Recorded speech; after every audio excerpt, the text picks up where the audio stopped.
We are brought to you by Boss Bears Supplements.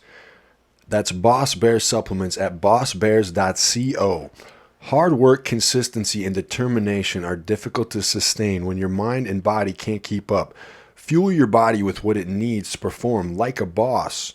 Whether you're closing deals, pitching a new business idea, or training in the gym, Boss Bears take your hustle to the next level. Our ingredients are the highest quality with potency and serving sizes that are the gold standard in the industry. Check out all of Boss Bears products at bossbears.co. They have apple cider vinegar gummies. They have ashwagandha. They have all kinds of supplements in delicious gummy form. They also have them in pill form if you don't want the gummies. I prefer the gummies. They are delicious, and I've tried the apple cider vinegar. They are very good. Use code Nicky at checkout to save 10%. That's bossbears.co, code Nicky. We are brought to you by Clout Power Supplements. That's KLOUTPWR.com. So here I have the protein, the Cravings protein from Clout. This one is the salted caramel. This is some of the best protein that I've ever had in my life. It's actually delicious. I like the salted caramel and the cinnamon swirl are my two favorites. Also, their pre-workouts are amazing. So they have the Karma Nootropic pre-workout. It's a nootropic and focused pre-workout. It's a lower stimulant formula, zero itch formula. It has 4 trademark ingredients, and has fully dosed ingredients. So far, the Arctic Cherry is probably my favorite of the Karma pre-workout. Also, try the Nero Aminos from them. And also the High Stimulant Mamba is some of my favorite too. And I really like the Arctic Cherry of that one. So go to cloutpower.com and use code Nicky to save 15%. KLOUTPWR.com. Code Nicky to save 15%. Okay, everybody, welcome to the Nicky Free Podcast. We are here live right now, dude. We're on air. We're on air. Yeah, Let's so go. we have the owner of FX Supplements here, Ali Kaadan. Is that how you say it? Kaadan. Yeah. Okay, so he's a bodybuilder. He's part of Team Renovation Fitness with Jordan Hubbard as his coach, right? Yep. That's the same coach that I have. And then also the owner of FX Supplements. So what's up, dude? How's it going? It's going well, man. You know, life is a little bit hectic and crazy right now, but you know, I'm grateful for where I am at this point in life, and you know, just taking it day by day. Right, dude. In what sense is it kind of crazy right now? Man, just like, you know, prepping for Q1 of 2023 and for the business. You know, dealing with a lot of projects that we got going on for expanding the product line and really growing the brand, as well as, you know, about to start my first ever prep. So you're going into prep for the Emerald Cup, the same show that I'm doing, and you're doing all that while running a business too. So yes, and I'm actually going to be going back to school in January as well. So online. That's a lot, dude. Damn. Yeah, so it's, like I said, it's a little bit hectic, but nothing. Yeah. You know, I can't handle. Do you think that the kind of the structure of bodybuilding and like the meal plan and stuff actually probably kind of helps a little bit with the discipline? Oh, of course, 100%. Like, it just makes life so much easier in a sense where I'm not wasting time, because obviously time is of the essence. It's the most precious thing, you know. Yes. Especially when you have a schedule that jam packed, you know. Right, because it's like. What's that quote? It's like discipline equals freedom or whatever. Exactly. I think it's who was that? Shit, I can't think of it right now. Well, not only has it helped me like just with my time, but it's also helped discipline like my mind. Yeah, I would say. Yeah. Well, it's Jocko Willink. That's who said that, and it does make sense because the more discipline I get with my days and I have structure to them, and they're planned out, I feel like I do have more freedom because you're kind of like you get the habits like set in place, you know. Mm-hmm. And once the habits are in place, you do have more free time because it's like you're not like wondering what am I doing. It's right on the schedule. It's boom, boom, boom, and so it kind of frees up you to like have some more free time. I feel like exactly, but you know there is with running a business, you know, there's also mental free time. Chaos. Yeah. Well, you have a little bit of downtime here and there, but definitely having my days like being very regimented, and just going by a schedule. Work, then gym, get home, eat my meals, shower, get stuff ready for the next day, look over my tasks for the next day. What I need to accomplish for work and what I'm getting into in terms of the gym. And just having the whole week already planned out in terms of my after work stuff has really helped. Just And that's really when you do the discipline me. gym is like after work. Yeah, because it's right down the street, 10 minutes, 15-minute drive from our headquarters, and so Well, that's great. So that's Yeah. Body Shop. Is that close to you, man? Yes. That's dope. Like That being gym that is close. dope. That Oh, I gym love is that dope. gym. I was actually just there today. I did chest day there, and it was like because everybody's at a show right now, so they're all gone. So the Exactly. whole place is like empty, and it was kind of snowing outside. And I was kind of got this like looking around, like thinking about the last 2 years there, and I was like, when a place is empty, sometimes you kind of get that feeling. And I just was like really appreciating the place because it was like nobody hardly else there. And I just looked at the sign on the door and I was like, man, this place is dope. I was like, this is so cool, That place, I Yeah. feel like just feels like home to a lot of people. It's Yeah. got that vibe, that community. But you know how it gets. It's this time of year. The gym starts filling it little by little. Oh, and by come January, it's going to be crazy in there, dude. But, I Exactly. mean, that's good because, people are starting fitness journeys and stuff. So, I mean, that is a good thing. But sometimes it kind of sucks if you're like, especially if you're lifting later in the day. Like, I'm lucky I bartend at night. So, like, I'm always there, earlier in the day when it's a little bit slower. Uh-huh. Yeah, when you're going like at 4 or 5, man, that's And when I hit my workout at 5, man, sometimes it's peak hour. Sometimes people are just starting to file in. So, I try to make it from HQ right down to the gym and get after it, as quick as I can. Obviously properly warming up and stuff like that. But like you said, fitness journeys, man, they're around the corner. Everybody's gonna be in there. Yeah, and I'm all for that for people. But yeah, like when you've been going, it's always kind of like, damn, this place is full now. But that's good for the business, I guess. For them too, But it's also Yeah. I feel it brings more people into that sense of community to really see, especially Body Shop, people that come up to Body Shop and they really see that sense of community and family that we have there. How everyone's very supportive of one another. Yeah. A lot of those mainstream commercial gyms you get. Yeah, it's not eyed like up, that. when you're walking in and people see that you're a little bit bigger than the average dude there. Yeah. And, they eye you up, they look at you weird, but no, not a Body Shop. People are supportive. They won't, laugh at your Yeah, form well, or that's nothing. People wanna help Body you out. Shop's great because you're like, everybody there is so good, it makes you want to elevate. Exactly. You It's know very what I mean? motivating, It's not like intimidating. It's a motivating Like, think of the place. progress you've made just recently, like the last couple years. You think? It's been, yeah. And it's I looked at because my of that photos Body yesterday. Shop. Like, oh man, yeah.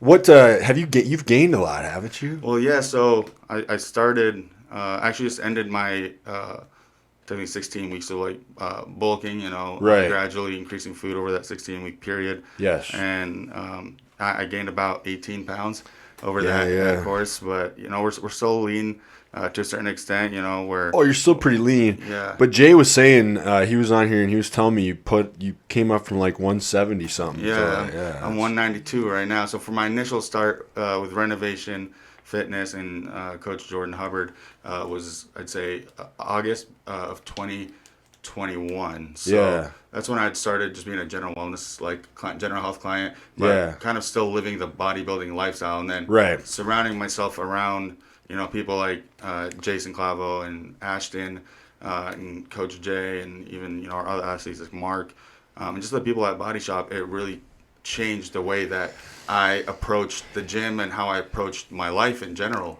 Oh, yeah, man. So It does. it's been life changing in a sense, in the fact that I feel like I've grown so much, not just physically, but matured in a sense, Right. in the way that I'm in the gym, in the way that I do my workouts. I'm a lot more knowledgeable, especially just learning from these guys. Yeah. I know to just sit back and soak up the knowledge that they're giving me, because I'm new to the sport, and they've been in it. So I'm not afraid to ask those kinds of questions, Right. and to know why. Why do I got to keep my elbows this way in a certain workout instead of, having them up here? Why do I got to arch my back and pinch my shoulders when I'm doing this? Or, what Yep. does that do? I want to gain all that knowledge. I want. You're open to their input. Exactly. You're not. That's like, I could see some people, like, that's the hard part for coaches, I think, when people have their own ideas and you're trying to learn something new, and the coach but they have this ego thing that's like, stops them from But if you just like trust in these guys and listen to them and think like, okay, the stuff I've learned so far is cool, but now like I'm gonna just like put my faith in these guys right now and listen to them and change like my, be open to their opinions and like their coaching. I guess I got a lot of value out of that too, from like just kind of changing my. You get kind of stuck in your ways a little bit. No, 100%. And so when you get workouts and stuff like that. Yeah, you get these good coaches and you have to be open to what they're telling you. You're never going to like. And then when you do see the progress, dude, like over the last couple of years, it's like, holy shit, like. It's been crazy, man, like I said. But the biggest thing I learned is that you drop your ego at the door. Once you walk through that front door, your ego stays at the door. Yeah, I think that's the biggest thing, right? And I think another big thing is like if you're not willing to be coachable. Yeah. Like you said, just embracing that knowledge and putting your faith in it. If you're not willing to be someone who's coachable, you're not going to progress. If you're resisting change, change is good. Like you have to have a growth mindset. You can't have a fixed mindset. I don't want to stay the same. I want to be somebody different. Exactly. Not just in the gym though, but in life, You can't have a fixed mindset on like having things seen a different way from that perspective. You have to be open to all perspective because that's how you're going to grow as an individual. I agree. And you kind of learn that from the gym too. It feels like, because I've thought that too. Like it's this idea that if you hold on to this like version of yourself, it's almost like a weight holding you back, and it's like you're stopping you from becoming who you could become. Only person stopping you is you. Yeah, you get this weird idea that like, well, this is who I am, but then you like put yourself in this box. Even with like you doing the show, I don't know what you think about that. It's your first show, right? Your first ever show, man. And same for me. I put myself in this box. Like I'm not a person who can do a bodybuilding show for so long. And then I like, with working with Jordan, it changed my idea of myself. And then with, his, I don't know, like he's kind of been saying like you could do it now, like he told me I could do it. So I'm just like, it changed my idea of like how I see myself too. You know what I mean? Yeah, that's literally how I have been portraying myself. Like people would be asking me, so when you gonna do a show? When you gonna do a show? Yeah. I'm like, I'm never stepping on stage. Like I don't think that's for me. Like you just put yourself in that box. That's not me. That's somebody else. Yeah, that's not me. And then you're hanging around. It rubs, and they told me it would. They're like, it's gonna rub off on you once you attend enough shows that you're gonna end up wanting to do one. And then one day Jordan approached me when I was at the gym. He's like, last check-in looked good, so we're gonna train for E-Cup. And then I really just thought about it. I was like, you know what? Right. Why the fuck not? Yeah, that's what happened to me. I got really lean like a couple months ago, and he's like, well, now we know you can get lean, so what are we doing here? He's like, let's do this shit. He's a good way of convincing people, not gonna lie. But it's because he knows what he's doing. You really trust him, and that's all he's the praise I have for him. He's an amazing coach. He's very knowledgeable, and he won't steer you wrong. Yeah, I always say good guy in life to look up to too. Just exactly. with like he's got his family together and everything, and he's kind of a good role model. I feel like. That's what I was about to say. Very good role model, and he's definitely someone that I look up to. Not just as an athlete, but as a person. Sometimes I seek his advice, not just in the gym, but about personal things, as I know that he's probably been through those types of adversity. Right, and isn't it crazy that he does that for so many people? Yeah. Because I've had like, let's see, I think 2-3 other people on the team on here, and they all have the same thing to say. So it's like, so he's giving you this much attention, but he's giving you this much. He's giving it to like everybody. So it's like it seems effortless for him too, but I'm sure it's a lot of work. It's genuine, though that's the thing. Like you can tell that it's, that he actually cares about not just you as a client or an athlete, but as a person, as an individual, and what's going on in your life as well, because that all ties in together. And so he definitely looks at the whole picture. Right. We were talking the other day at the gym about that, and about how you can, and too, because you have your business and everything, like how you can be successful and be a businessman and stuff, but still not like fuck people over and be because like that's what he does with his business. You know what I mean? So it's like he was saying that he's like, yeah, you can still be a good person and be very successful. Like that's 100% true. And I totally agree. It really comes down to your morals. And what you believe in, and how you treat people, and you treat your business partners. You never want to burn bridges. That's like rule number one. If you're gonna if there's a partnership ending or something, you end it on good terms, you're civil, Right. because you never know when you might need a partnership down the road again. You don't know what the future holds. Yeah. So instead of being like, yeah, I don't need you anymore, fuck off. Exactly. You're just always like, hey, thank you, I appreciated it. And it's like maybe there might be, another opportunity for us to connect later down the road, and as we grow our brand and grow our business. And so you never want to leave it on a bad note. That's the first thing I've learned. And people that do that are the ones usually that end up seeing their businesses start collapsing when they've burned too many later of those on, bridges. yeah. And they're like, oh shoot, I could use them right now. And you're like, wait, I burned that bridge. I can't call them. I can't use their services.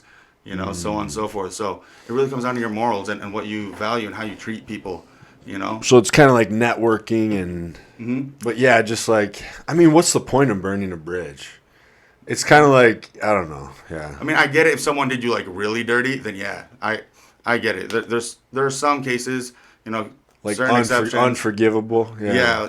Where it's like, okay, you big backstab, in a business partnership or something. And it's like, then maybe they have it coming, but yeah, I get it for the most part. But yeah, that's pretty cool, man. So like, we should talk about the business. So like, how did you decide you wanted to do that?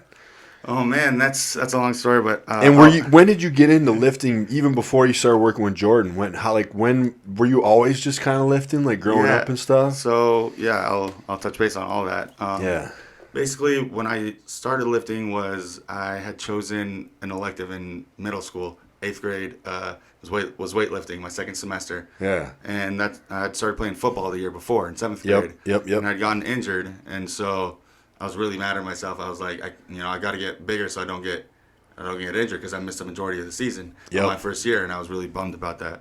And so when I started taking weightlifting, in 8th grade, I was just learning the stuff. But then after that, my 9th grade year, my freshman year, because Inglewood Junior High where I went was 7 through 9, right? It wasn't 6 through 8. So my freshman year, I would walk down after school from Inglewood Junior High School to Eastlake High School, and I'd go start weight training with some of the older guys that were playing on the varsity team that were in there after hours. And you were a lot younger than them? I was out. They were seniors and juniors, and I was like this freshman walking down from. So you probably looked up to them quite a bit. Oh, too. I did, and they helped me train, and it just I just wanted to do everything. Football was my passion, so I spent a lot of time in the gym. I skipped school events to be in the gym training for football and stuff like that. So it's always been a passion of mine, and people used to joke around like back then, because I was in the gym so often, that I was going to be a bodybuilder one day, and that I would, I was always the guy taking creatine and protein all drinks the supplements, and all supplements, and nobody else was touching supplements, on the team and whatnot. Right. So, fast forward, until when I was 2017, my dad had approached me with the idea, like, hey, you're very knowledgeable about this kind of stuff, because him and his two brothers had started American Medic and Science, which is the mother company to FX Supplements. So we're under an umbrella company. Yes. And that's so they started that in 2007, and they've grown it, internationally in 28 different countries now. Hell yeah. And so he approached me with this idea, and I was like, you know what? I think we can. I think I can definitely do something with this, because he's like, you take these supplements all the time. Like, we're already in this kind of industry. We just need to branch out to a different sub industry. Makes total sense. And that's when it all started. And we started off as originally Nutra FX Sport, and then we rebranded from 2019. What year was that when you first started? Mid 2017. 2017. Okay. So all the way through the pandemic and everything. Yeah, and so we were rebranding actually starting like right before the pandemic to FX Subs. Yeah. Because a lot of people, when they see us at like trade shows, they wouldn't know what Nutra FX stands for, Nutra, nutritional, FX, effects as a play on, so nutritional effects. Right. Right? And so we just had to make it really simple for people. Well, now the new branding is like, it's like, it's good. Yeah. Because it's like very recognizable. Yeah. I don't know. Yeah, the logo looks good. Yeah. Well, we have more coming. We're actually going to be doing another major rebrand. We're actually adding some sort of, I don't know if you want to call it a mascot or an animal to represent FX Subs. Different brands have different mascots in a sense. Gorilla Mind. I was just gonna say, Gorilla Ghost Mind has that Ghost icon. Dude, Ghost is good. I just tried some of that shit. Yeah. Dude, their flavoring is really good. No, I'll give them props. Yeah. The way they go about it, but they're obviously paying royalties to these companies for using their like flavoring. what? Like they do like jet puffed marshmallow and well, they do like maybe Sour that's Patch Rise. Kids, Yeah. and stuff like that. Chips Ahoy, all that Exactly. shit. Like, damn, how do they do all that? Well, they got to get in contact. They pay these companies royalties to be able to use their flavoring. Right. So, that's like I do that Bones Coffee, and they had this whole run during Halloween of like the Nightmare Before Christmas. So they had like all the, and I'm like, I wonder how much they got to pay Disney just to like make this coffee. Yeah, so there's a lot of royalties that are involved for sure because they got to use all the trademarks and. Yeah, because they had all the trademarks. Walt Disney Presents. I mean, they had all the characters on the packaging. I'm like, that's got to be expensive. I mean, I'm sure they make it enough, but yeah. Well, something I've learned through this process too of running FX supplements is a lot of these people, the way they grow so big so fast is that they basically have funding from these mega companies such as Anheuser-Busch. Link onto something big and then... Exactly. Yeah. So Ghost basically scored a $1.2 billion deal with Anheuser-Busch to produce all their ready-to-drink products. That's big. Right? And to have their distribution channels. Right? Yep. So automatically right there, you're going to have a profitable business when you have so such that's a large huge. player. That'd be like in the old days getting like a great TV deal. Yeah. Because it's like you don't have the distribution unless you... I was thinking like, I'm always thinking in terms of wrestling. So I'm thinking of like WCW when they had like the... Yeah, if you don't have the TV, you're fucked. Exactly. Who's going to watch it, unless it's on pay-per-view like the way UFC is right now. Right. I guarantee you if they were able to get a better TV deal, with ESPN or something like that, they wouldn't do it so much pay-per-view if it was a very lucrative deal. Right. Exactly. More people would have access to it, they'd get more viewers, therefore it's benefiting both parties. Yeah, it's like WWE is now on the Peacock channel, the Peacock app. It's like on everything's TNT. on. Yeah, well, yeah, and like I think AEW's on TNT, so they have a great TV deal. They're like TBS and TNT, but like WWE used to be USA, then there was Spike for a while, and then they had their own app for a while. But then, of course, like Peacock just bought that stuff up, and it's like, well, why wouldn't they sell to them? It's huge. It's very lucrative, for them. Yeah, so if you want to go watch like a WWE pay-per-view right now, you just get the Peacock app and you start, it's NBC or whatever, but it's through Peacock. But it's through Peacock, okay. So it's like, it makes sense. I grew up watching a lot of wrestling, to be honest. Like, I miss those. Like, dude, I was so. I like the old school shit too, dude. Yeah, like, I stopped like, I don't know, 20. I've heard like even maybe earlier, like 2009. So now that Vince McMahon got busted with or had all that drama, and he's out of the. I don't know if you heard about any of that. Wait, what? I saw like some headlines. So Vince McMahon, owner of WWE, everyone thought he would literally die in that position. He would not, because I mean that's like his. That's always who he's been. He's been like he lifts weights. He is a billionaire. He's just like he's that guy. He's always been this ambitious dude. So no one ever thought he would retire. But he had some, like, a couple things, like, some women along the way where he had, like, dated these women and then gave them, like, non-disclosure, like, don't say that we dated or and he never did, I don't think he got in any kind of trouble as far as, like, never any, it was just infidelity to his wife. And he paid using company money to cover it up. Oh, shit. Yeah, so it wasn't like he had any, like, sex scandals or anything. It was just infidelity. Didn't want his wife or didn't want the scandal to break, so he gave them, like, what is the keep quiet thing? An NDA. NDAs, yeah. And so, they looked back through the books and found out that, because it's a publicly traded company now, there's a lot of other people involved. There's investors, like, and they're like, this can't stand. So they, he's out now. He basically got... They did it by the board. Basically. Yeah, the board basically booted him. He still owns I think he still owns the majority share of the company, but like he can't make decisions and. Yeah, he's gone anyway. So there's this other guy, I can't remember, something Khan is his last name. Not the guy that owns AEW who has the same last name, and his dad is like the owner. Who owns the Jaguars? No, this is the guy who owns the Jaguars. What's his name? It's not something Khan. Yeah. And he owns the Jaguars, and then his son is Tony Khan, who started AEW, which is a rival company to WWE. Yeah, I know AEW. And now they have TV on TBS and TNN, and they're doing pretty good actually. They'll never do like WWE numbers or anything, but as far as an alternative, like they're probably the most successful alternative since WCW, which was back in the day with fucking what's his name, the big Ted Turner. I remember Ted Turner. Yeah. So Ted Turner was always like neck and neck with Vince McMahon in the '90s, and then AOL bought out Turner something, and they were like, wrestling stupid, get it out, and that's when WCW went down, and that's when Vince McMahon bought it for like dirt cheap.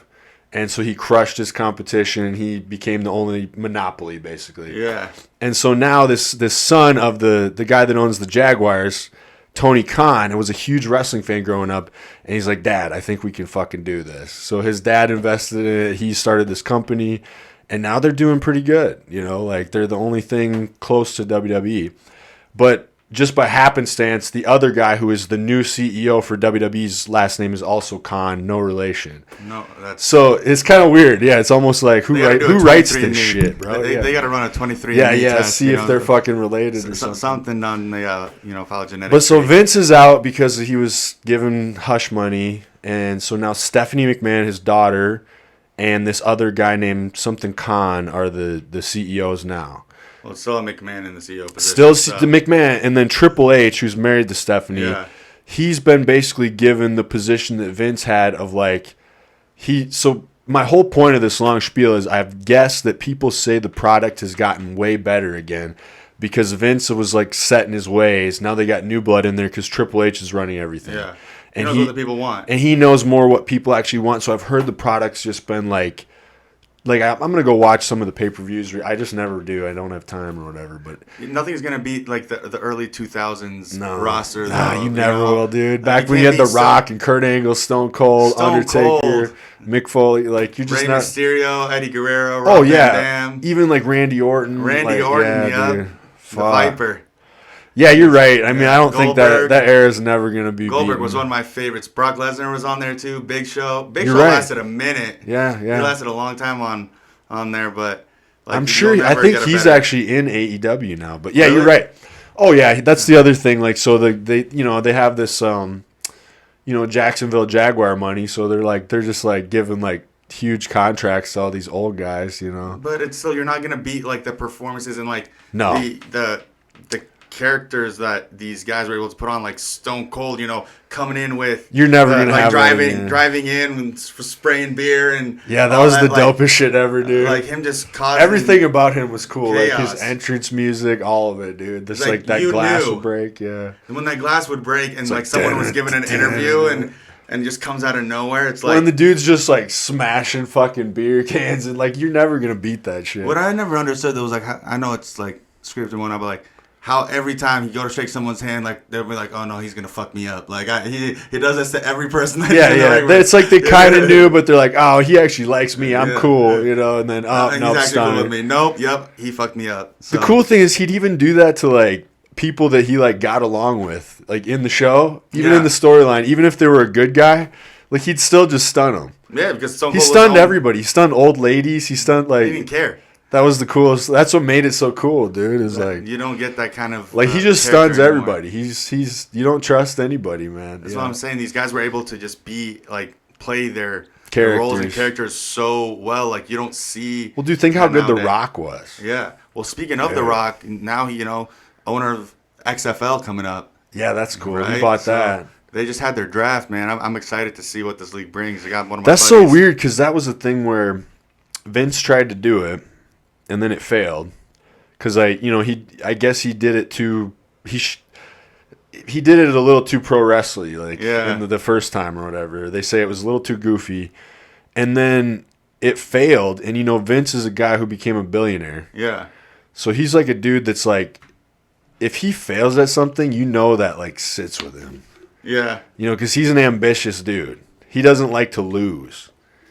You know what I mean? A guy that becomes a billionaire, they don't like to lose. So that bothered him. And so then all of a sudden, he decides he's going to try again. Only this time he's going to do it fucking better. And it's not going to have the goofy wrestling shit in it. And it looks really promising. And all of a sudden he brings it back. And then the pandemic hits. Because that's what happened. Yeah. And then basically what happened is The Rock was just like, look, Vince, I'll buy this off you.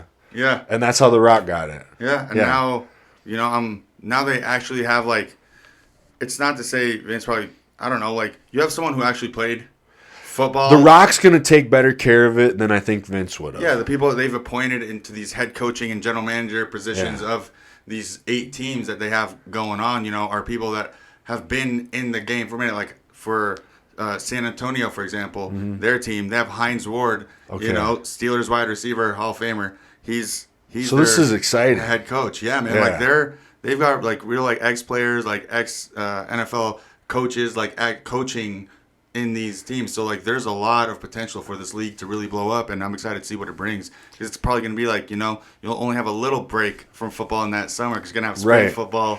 That's where I think the Rock's got, like, that's a good plan for him, because like everybody loves football so much. Yeah, and then you can just expand that, and then, you know, from there. But I also see it possibly becoming like almost a developmental league, like the G League. Well, that's what NBA. I think. Yeah, you know, so you can get. But it's just going to give fans, like, you don't have to have such a long break from watching football, basically. Exactly. And I mean, I think that's going to be a win for the guy. Like, the Rock's smart too, dude. Like, he's one of the highest paid actors like in the world. Probably the highest paid actor right now with how many movies he has been doing. You know, he's got his own energy drink line. He's got his own tequila. Like, I know. I want to get a bottle of that tequila to try it, dude. I have not tried it, but the way he endorses it, he makes it look tasty. He does make it look tasty. And I do like tequila, and a good tequila. But that's something you got to sip on. You can't like just take shots of it, you know. Yeah. You want any whiskey? No, I'm good right now. Not on the weekdays. Yeah. I don't really drink either. Me and Jay actually tried that. Like, I don't usually drink at all. That's Metallica whiskey, dude. Oh, why can you tell? So I got it because I'm obsessed with Metallica, but okay. So we, you know, I don't really drink. Yeah. You know, every once in a while. But when Jay was on, I'm like, all right, dude, let's try this shit. So we did. It's good, man. It's good. It's really good. I mean, I think my favorite whiskey probably has to be Jameson, and then just regular straight up Jameson. Jameson, yeah. But like if I'm getting a drink, it's a that's a whiskey drink. It's a Jameson ginger with a lime. Nice. Yeah, but if I'm doing something on the rocks, going with like a Four Roses or like a Basil Hayden's. Yeah, Four Roses. I've had that. That's really good. It's smooth. So that and Basil Hayden's. I like Maker's Mark. What is it? Buffalo Trace is good for like the cheaper ones, you know. Like Buffalo Trace is a good one. I think you get the most bang for your buck actually out of Buffalo Trace. I think so too. So there's like those mid range, and then I think that Four Roses is like really good. Just because it got a high price tag doesn't mean it's the most quality. You know what I'm saying? That is true. Yeah. You know, there's better. But I'm not really trying to drink like Jack Daniels or anything. No, I'm not. That's a little bit too much bite for me. I even like that Bullet whiskey. That stuff's pretty good. Bullet. I'm not too much on the rye. I can do the Bullet original. Yeah, but the rye whiskey is a little bit different for me. Yeah, my dad though, he's a big single malt Scotch kind of guy. Yeah, he'll put just one of the big ice cubes in a glass. Yeah, pour a little bit on ice. Sometimes. Hey, that's classy, dude. Yeah. That's the way to do it. That's the way he'll do drinks. So, you know, that's the man that taught me everything I know. That's the man I look up to. So when he's in those business meetings and stuff like that, that's or cool. Business dinner, you know, he'll order one of those, and it's just, you know, that's his thing is that single malt. That's gonna be you someday, dude. Yeah, you look up.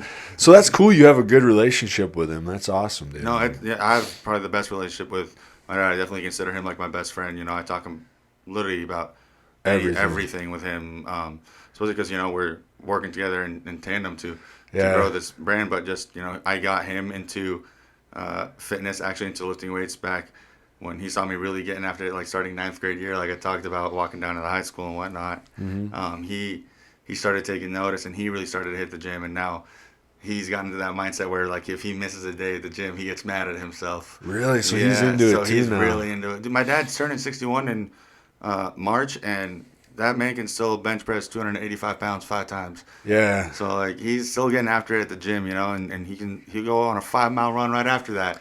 That's crazy because, like, the more as we're getting older, I keep noticing, like, and I think it's just a change in the times. Like, people in their 60s, it's like they're people in their 40s from when we were younger. Mm-hmm. You know, it just seems like people stay younger so much longer now. I do see that more of that youthful, like, oh, wait, like someone says, oh, you're 60, like you don't look. Yeah, they just don't look like it anymore. Like, I would have never guessed you're 60. So no, I get what you're saying. Yeah, I think it's something in our society lately. It's like people stay young. I don't know. I mean, it could be. It also, I don't know. It could advances in medicine and the way people perceive health too. You got to think about it. People are now a lot more educated than they were even not just 10 years ago, like even 5 years ago, about health and True. nutrition, and now Definitely people are even getting 10 more years ago. Yeah. So when they're looking at supplement facts on, when they're at the grocery store and stuff like that, they're actually making like conscious and aware decisions, which factors in the long haul, and how you Probably age even and stuff. social media, dude. Like, Yeah. people can look it up anywhere. There's like just the internet, like, think about, like the 90s, like the level of fitness people had, like, it was You don't not have even access to this close. information. Not even close to You know, today, yeah. you can learn all about human anatomy if you wanted, if you're just on Instagram or TikTok, just by looking at reels. Right. Right? And boom, you've taught yourself all about the human anatomy. Like, Yeah, like you can go watch YouTube videos and get a better education than like going to school now. yeah, It's like crazy, man. that's It's what like, it comes down to. So I just think that, I think that people being a lot more educated, especially after COVID happened and after the pandemic. oh yeah.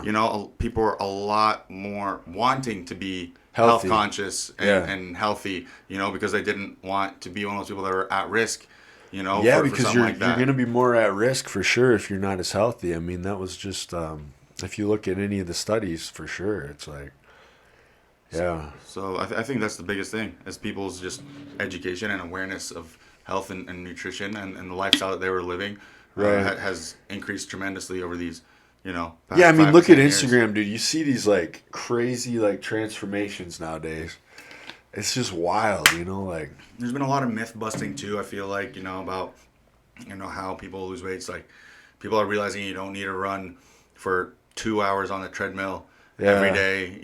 That it really 90% of it comes from what you're putting in your body. so in the much of kitchen. it's diet, dude. Yeah. Yeah. You That's know? probably the best thing I've learned from working with Jordan in renovation is like food. Yeah. Not that and I was always healthy before that too, but just like how you can manipulate food, and it's like, and if I'm fucking up on my diet, it's totally my own fault. Yeah. You know what It's I mean? laid out Because for if you. I follow it, just like it works. Yep. 100%. Yeah. There's the only person you have to blame at that point too You. is yourself. Obviously there are exceptions. Yes, you're traveling on a business trip or something like that. You're saying, Right. You can always get an Airbnb and then, rental car, go out to the grocery store that's local and pick up groceries and make stuff yourself. But if, let's say, you're staying in a hotel, you don't have that kind of luxury. Do you travel a lot for work sometimes? I used to a lot. Yeah.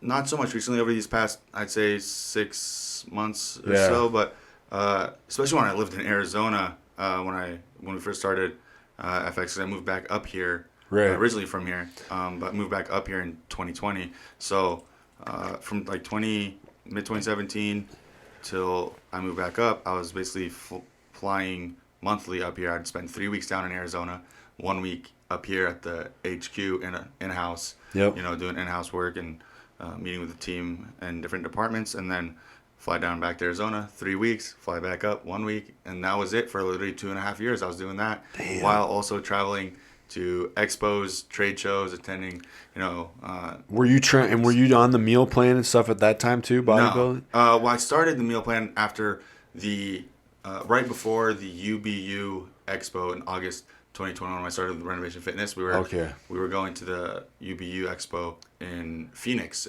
as we were the title sponsors for that show, and we had a big crew with us, and that's really when the meal plans had started, was in August of 2021. I gotcha. But Because that always blows my mind, like, when, like, Jordan and Kimberly go on trips and stuff, they'll, like, pack all their food. Mm-hmm. It's like I'm always, like, am in amazement when people can, like, do it, like, traveling and stay on their meal plan. And yeah, it's like, they tend to get you. It's usually like you can't be in, like, a hotel setting. It's more like an Airbnb or like a comfort, like, oh, suite that out makes kitchen. it way easier. You can just buy your food, cook there, all that, Exactly. yeah. That's why you have to plan it out. But they definitely take, like, with those Wolfpack backpacks, you can actually fit 3 meals in the 3 containers that come with the backpack in the back pocket. They're big containers. Yeah, so you can fit 3 of those meals in there. So they basically, like, pack, their meals for the day after their breakfast. Right. That they have in their bag already accessible to them. So It's a good way to do it, yeah. You just got to really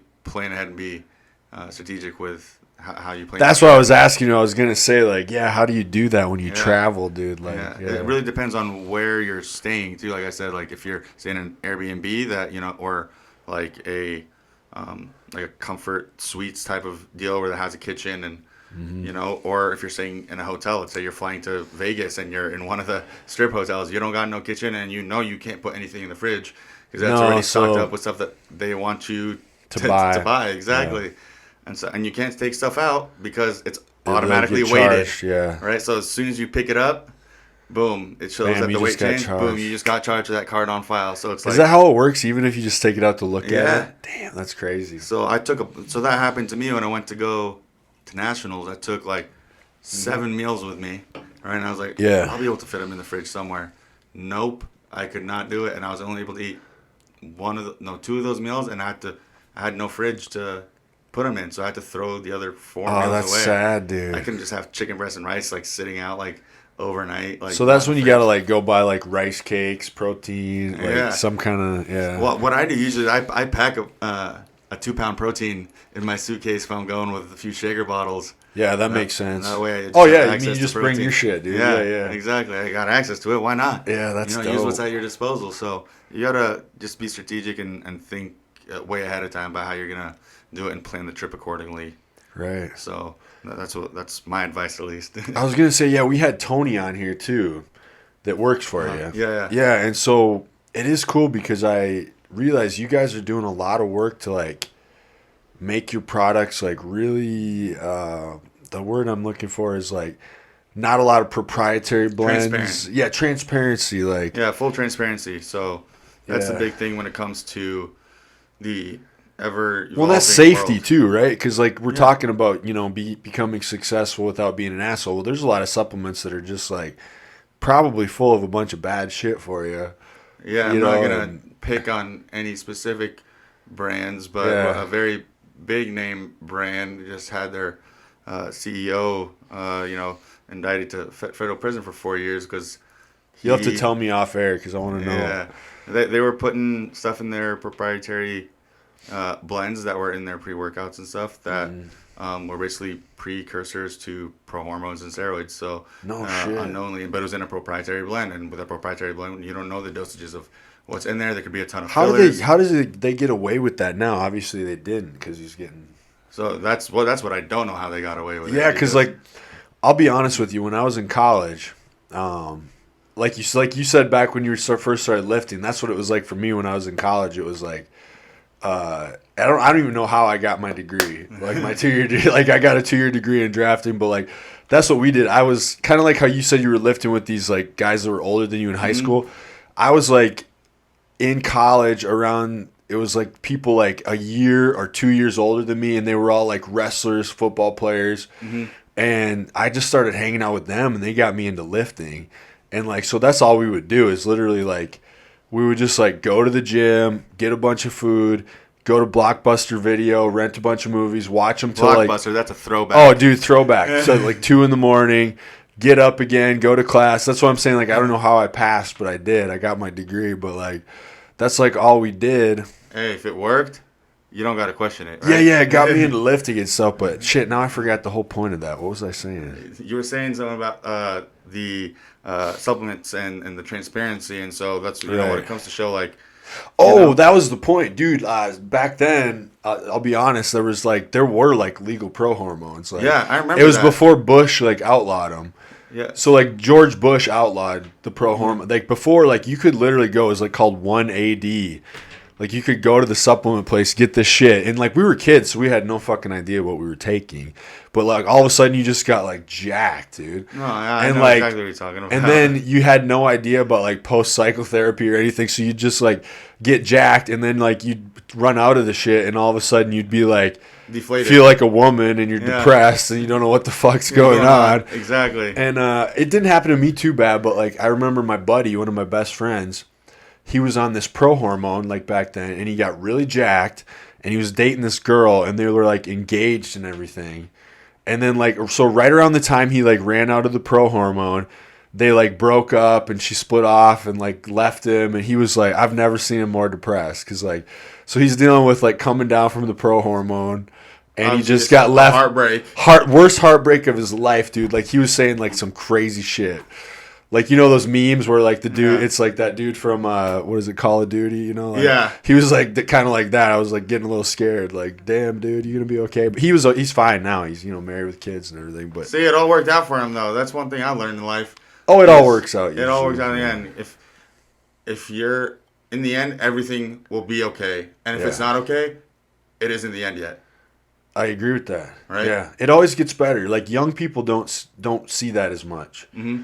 Because it's funny, like, I'm in some, like, group chats and stuff on Instagram with different companies that I'm, you know, thinking about. There's companies that'll, like, want you to, you know, sponsor you or give you something and have you, like, promote their products. And so they'll add a bunch of people in these big groups, you know, and then it helps them because they're selling shit to you and they're getting, you know, athletes to promote their stuff.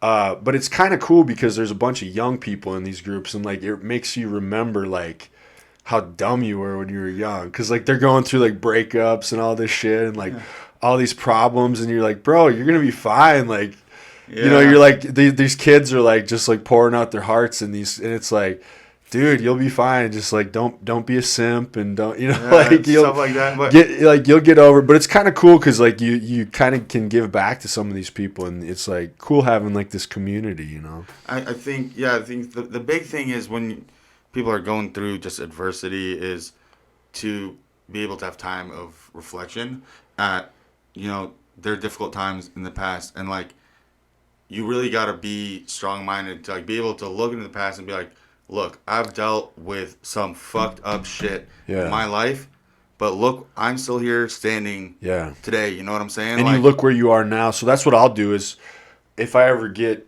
feeling down or anything, I'll just be like, okay, but look where you were and where you are now. Like, don't backslide. No, you can't give up, like, on your, because if you give up on yourself, nobody else is gonna even, you know, believe in you. You know, if you don't believe in yourself, and you give up on yourself, nobody else is gonna believe in you. It all starts with you, right? And if you're putting that out in the universe, that's what you're gonna get back. That I don't believe in myself. Then people are like, I don't believe in that guy. He doesn't even believe in it. Yeah. Exactly. I mean, that's what it is. I'm a heavy believer in, like, you know, speaking things into, like, existence, like, but also it's not just letting it, you know, the universe take control. You gotta have action on your work. You gotta be an initiative taker. You gotta be a go-getter. You gotta be an alpha. You gotta be a dog. You gotta want it.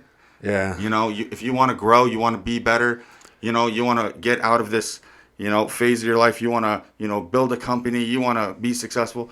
You know, you can speak all that into existence, but if you have no actions to back it up, what is going to happen? The universe isn't just going to hand something. Nothing has ever been handed to you. You know, the universe has never just handed someone. They didn't hand Jeff Bezos Amazon. They didn't hand Tesla to Elon Musk. You know, they didn't hand Microsoft to Bill Gates. Right. You know, they didn't hand these people things. These people wanted to achieve something great, and yes, they went after it. You know what I'm saying? They were go-getters, and that's, you know, you gotta have that mentality about every situation in life. Like, if I failed and I'm feeling this way, I got to get up and go again. Right. Because you can't stop there. You can't stop there. Because then your story's done. Because guess what? You can have so many no's, but it only takes one yes to get success.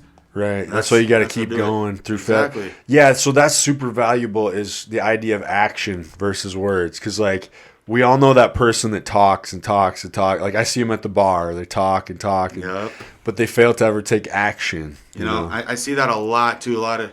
Man, I'll tell you straight Well, you up. know, too, because you've started a business. Yeah, but I've also seen people really try to hype themselves up and be a lot of talk, especially when I lived down in Arizona. It's a little bit of a different culture down there, but, you know, these people trying to basically, like, one-up one another all the time. Like, oh, yeah, I got this going on, this. Like, okay, prove it, you know? Yeah. You say you got all this going on, but, you know, why are you rolling up in a fucking Kia and you're having your mom pay your rent?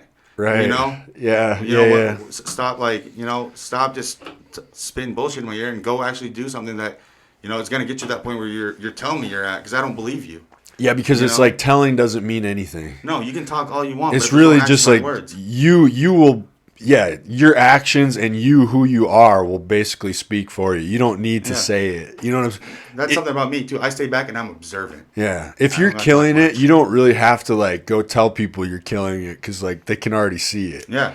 If you're not killing it and you're telling a bunch of people you're killing it, I see that a lot. I'm the biggest believer in that words can be empty and your actions do all the talking. Like, I am the biggest believer in that. Like, you know, you can talk, but if you can't walk the walk, then Well, and as a guy that owns a business too, you probably have to be careful with who you deal with and stuff like that. Like, because a lot of like you said, you have to probably look at their actions or their track record. You know what I mean? Yeah. Like, because I think about that too. Like, a lot of people will say things, but it's really what you observe.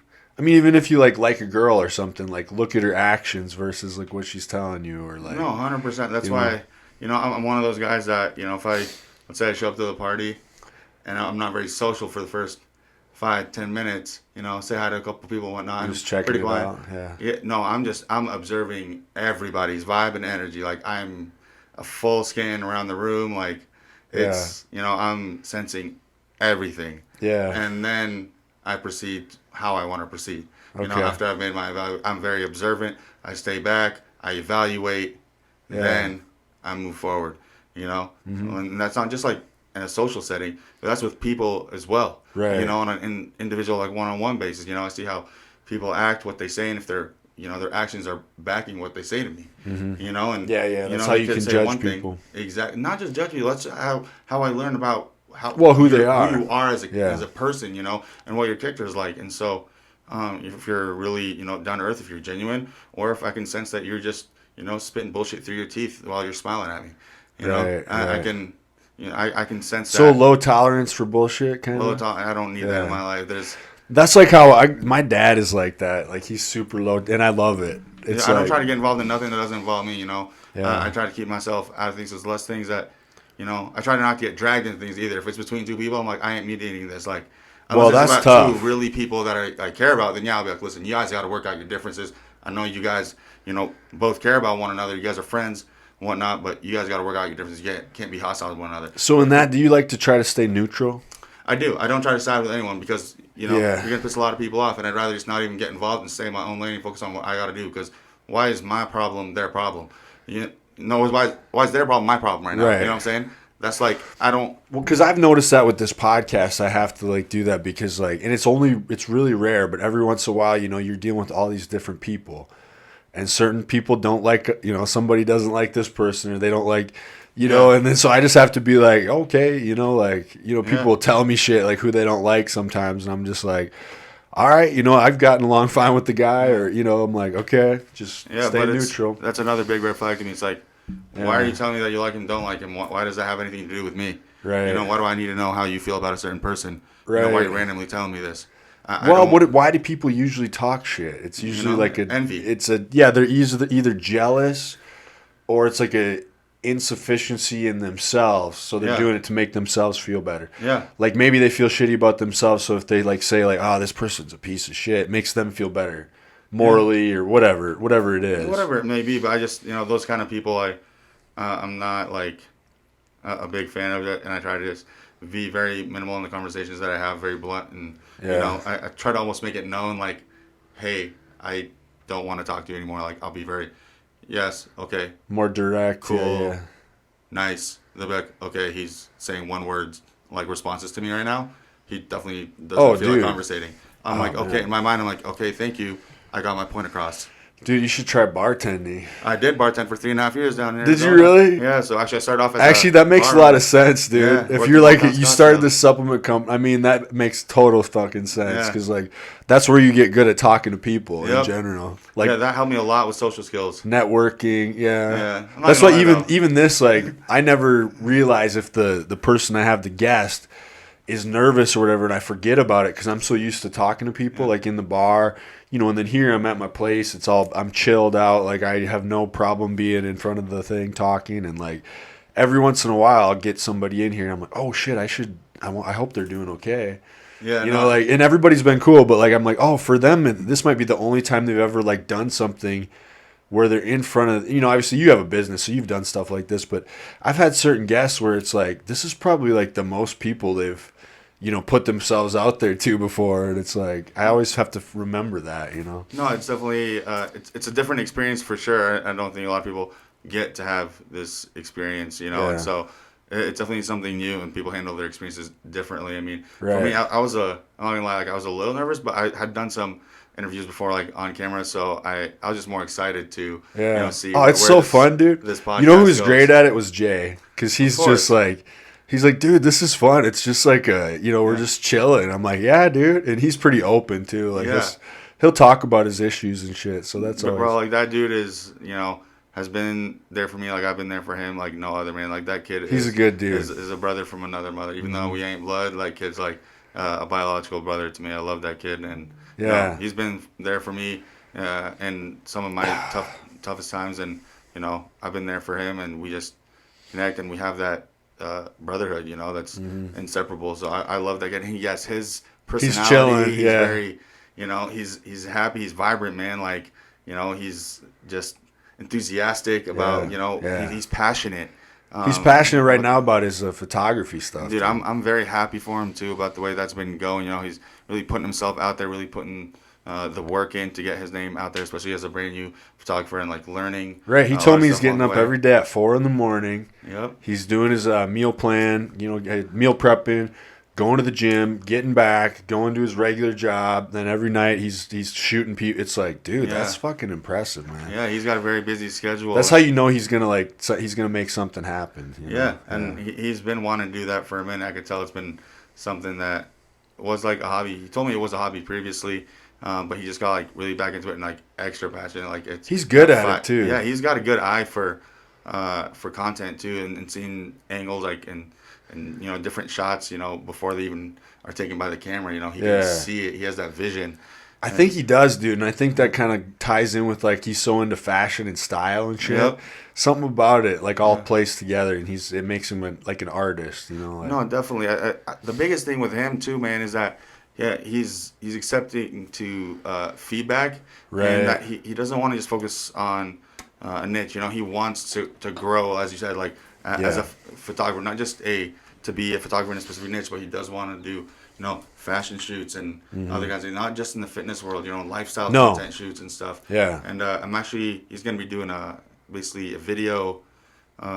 Documenting my entire prep for me starting December 26th. Dude, that's good. So, well, we'll see how that project turns out. Are you guys going to put that like on YouTube or something? Or? Yeah, or it'll be on my personal Instagram page. It'll be probably YouTube. On a YouTube channel. And we'll see just how everything goes. But, man, it's going to be cool to document the progress through the entire thing and see the... Yeah, that's a great idea because you've never done it before. So it's like you're going to be taking whoever's watching it on this journey with you. Yep. You know what I mean? Exactly. So it's gonna be basically like you're in the prep with me. I don't know if it's gonna be just one cumulative video that's shown at the end, if it's gonna be weekly, like a weekly thing, a bi-weekly thing. Yeah, we haven't really gotten too much into detail, but I'm excited for it because you only get one first show. Right. So you're gonna document it. I want to document every bit of it. Just I'm really doing it more for also the experience of knowing what the athletes that we work with. Well, that's the thing. Like, you're working with these athletes. You're making these supplements for these athletes. Now you're going to know what they go through. That you're going to have the same experience as them. Like, exactly. So that's the biggest reason I did it. I want to be able to not be someone who's looking from the outside in, but also have that perspective of being the athlete and seeing, what does the athlete need? That's also always going to help me enhance the brand and 100%. The services that we can provide and the products that we can provide to athletes, to help them recover better, to help them get stronger, get bigger. Right. So what are some of the big goals for FX in the next year? So like, I know you guys are like changing up some products for the better. That's what Tony was telling me. Like the blends are going to be changing. Yeah. And I think that is really cool that you guys are focused on like the transparency and everything, because for one, it's like, now you're putting out something that's also healthy. So it's like, you know what I mean? Like, it's going to work. It's going to give you the results you want, but it's also safe. Yes. You know what I mean? Exactly. Like, yeah, so that's huge because like we said, there's a lot of shitty supplements. You know yeah. So the big things that we're working on right now is really expanding the product line, and it's taken quite a bit of research. I do want to give credit to Tony. Yeah. He is a human encyclopedia when it comes to nutrition. I know it blew my mind when he was talking on here. I was like, holy shit. He's formulating a bunch of new products. He's our R&D guy. He really knows, like, he'll tell you why you need this much of a certain ingredient because it interacts with your narrow pathway in this way, and then you have to counteract or add this to it so it amplifies this, and then so he's, I want to give, as much credit as I can to Tony and his knowledge and wisdom that he's bringing to the team. He's really helping this expansion of the product line, but been doing a lot of research, and how a lot of companies have trended now towards convenience in the market. A lot of people don't want to be carrying their big tubs with them everywhere and stuff like that. They'd rather carry the single packet. So we're going to be coming with more convenience products in forms of the products that we already have. So like our pre-workouts and aminos, also having those in single serving to-go sticks and stuff of that sort, and then expanding the product line to I should say about 3 or 4 more new products by Q3 of 2023, hopefully. So hell yeah. And then doing some flavor expansion as well on the proteins, the aminos, and the pre-workout. So yeah, protein flavor is so important, dude. Yeah, man. We have some cool ones on the board that we're getting samples of right now. I don't want to say too much. Can't give away the. Because it's weird when you're because when you're bodybuilding, you're on this like meal plan, but it's like almost a treat to have your protein sometimes. Yeah. Oh my god. Like right now, I'm dreading the day that Jordan pulls my Rice Krispies out of my. Me too, dude. They're the best. I know I'm gonna cherish those, but you got to do what you got to do. Isn't it funny how much you look forward to that little Rice Krispie treat, dude? Like, I get 2. You get 1. That's I'm saying I get two, but but like, just the idea that like it's like and it's not that much, but it's enough where it's like it gives you that little. It gives you that boost, but it gives you it satisfies that like. That sweet tooth thing. That sweet tooth, that craving that you get, and helping with your blood sugar too, because you haven't had any, right? Throughout the whole day, if you're sticking to your meal plan. Yeah. Do you ever have issues with that or with the meal plan thing? Me and Jay were talking about that. Like, I'm usually pretty good. After I got really lean for a while, I had this weird period where I just like had such a sweet tooth. And it was right after I got really, really lean a few months ago. And now I've got it back under control, but like, I was just like craving for sweet shit. It's funny you say that because sometimes I do. It's not really so much a sweet thing. Like my kryptonite is those pretzel bites that are filled with peanut butter. Oh yeah, that is anything like if you leave that. Those around me, like there's certain things I found I just can't have them around. Yeah. So like, he goes out of the house in that time. Can't have it. No. During bulking, I was like, okay, it's fine. Sometimes like on a Saturday night, I want to get that cheat meal. Well, if you get a cheat meal, it's different. Yeah. So I'd take full advantage of that cheat meal. Yeah. But when I get to that prep, because I've kind of done like a 12-week prep in a sense. We're getting ready for photo shoots and stuff, for content shoots for FX and stuff like that. Oh yeah. But I've never done a 16-week prep, so this is going to be different. But I used to be actually like fairly obese back until my junior year of high school, and so God, that's so, dude. I was chubby as in junior high too. Yeah, like I was tall and skinny by senior year, but I find this in bodybuilders so much. Yeah, dude, and I've seen like some crazy transformations. Yeah, dude, I used to be my junior year, I was 5'5". Right now, I'm 5'7.5". Yeah, so I was 5'5", and I was 212 pounds. Damn. Yeah, I was fluctuating between size 36 and 38 waist. It makes sense. So think about when we grew up. All right. Just like TV, pizza pockets, fucking That's what I'm saying, dude. My Nintendo. My nutrition was shit. Like, I was hitting the gym, but like I said, you can only gain so much if your nutrition's not on point. So when I was looking back, reflecting, back in my time and when I was in that period of my life and what I was eating during those school lunches, I was like eating double school lunches, pizza, and then a chicken teriyaki burrito, and then getting a vanilla shake with dipping cookies in it. And dude, and then having freaking frappuccinos from Starbucks, and I was like, dude, looking back, I was like, I was eating like such a piece of shit. Yeah. Like such a piece. Like, no wonder I was 212 goddamn pounds. Like, are you kidding me? And so then by my sophomore year of college, I actually dropped all the way down to 152. Just because you cleaned up the diet a little bit. Well, yeah, and working out more, maybe. Working out more and incorporate a lot more cardio. Obviously, when you're that big, you don't like doing cardio. And so my junior year summer, going into my senior year, actually dropped down from 212 to like 180. Yeah. And then from my senior year until my sophomore year, I went down all the way down to 152. But that was like a bad 152. I didn't know what I was doing. Dieting. I've done that before. Yeah. I was literally like pulling majority carbs. I could have a piece of toast, and then I'd be eating like egg whites and chicken breast and ground turkey, and basically spinach right out of the box that you get from Safeway, and that would be like what I'd be eating on the daily, and I was like so out of energy, but I was like super lean, but you could see my ribs, like I was No, it losing wasn't all this healthy, right? Yeah. muscle mass. I think everybody that bodybuilds or it gets into lifting has had that period where they were like basically starving themselves. Yeah. And just like I had that, like when I was in wrestling and I got into like intermittent fasting, which like I don't have anything against it. It's fine. But I just took it too far. I'd be like holding the fast way too long and then I just wasn't eating enough. And I was like chasing this level of leanness, not realizing that actually what I needed to do was like put on muscle, then get lean. You know what I mean? Like, so that was another thing with working with Jordan is like realizing how much, you have to like bulk and put on size before you can get lean. Yeah. Yeah, because you're scared of it if you're somebody that's ever put on fat. Like you're just like worried about getting like that. It took a lot. It took a lot for me to like commit to. That's why they always say like bulk. trust the process type of thing. Yeah. That's why it took a lot for me to commit to a bulk because in the back of my head. Well, yeah, and you're like you get used to kind of like looking lean and looking good, and you like to dress nice and look a certain way, right? It's like. Yeah. And then you're gonna bulk, so it's like fuck. I gotta buy a bunch of like big T-shirts and shit, and like my dress pants don't fit no more. Yeah, right? It's different though. Like when you're bodybuilding, you end up looking kind of cool when you're bulking.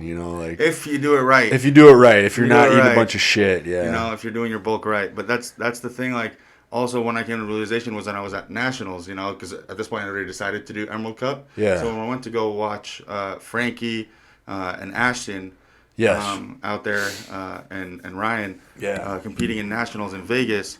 When I saw the overall winner, and he was just a half inch taller than me, but I was weighing stage weight like 175, and then he walked off stage and walked right by me, and I saw how goddamn big his shoulders were. Yeah. I was like, okay, I need to commit to a bulk if I'm going to do E-Cup. I thought I was good where I was at previously lean, but no, I need to put on some size, and so that's when I knew like I had to fight that.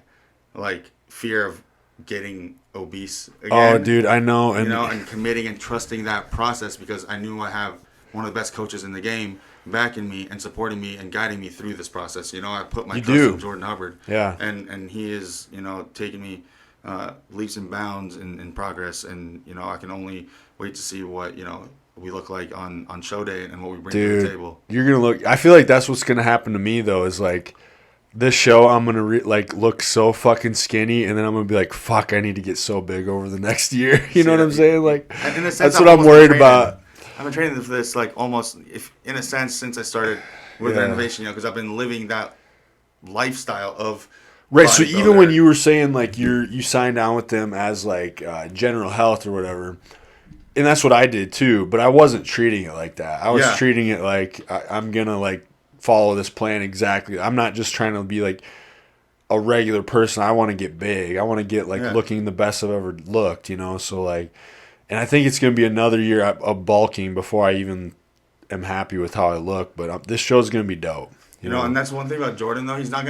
He will not put you on stage if he doesn't think you're ready and if you don't feel ready, and I know I'm ready. I'm just like, we're never satisfied. So you can't be, That's the thing. You got to know, like, that's how it is with me and my mindset, just not just in like bodybuilding, but in life. In life, I hit my goal. I'm like, all right, what's next?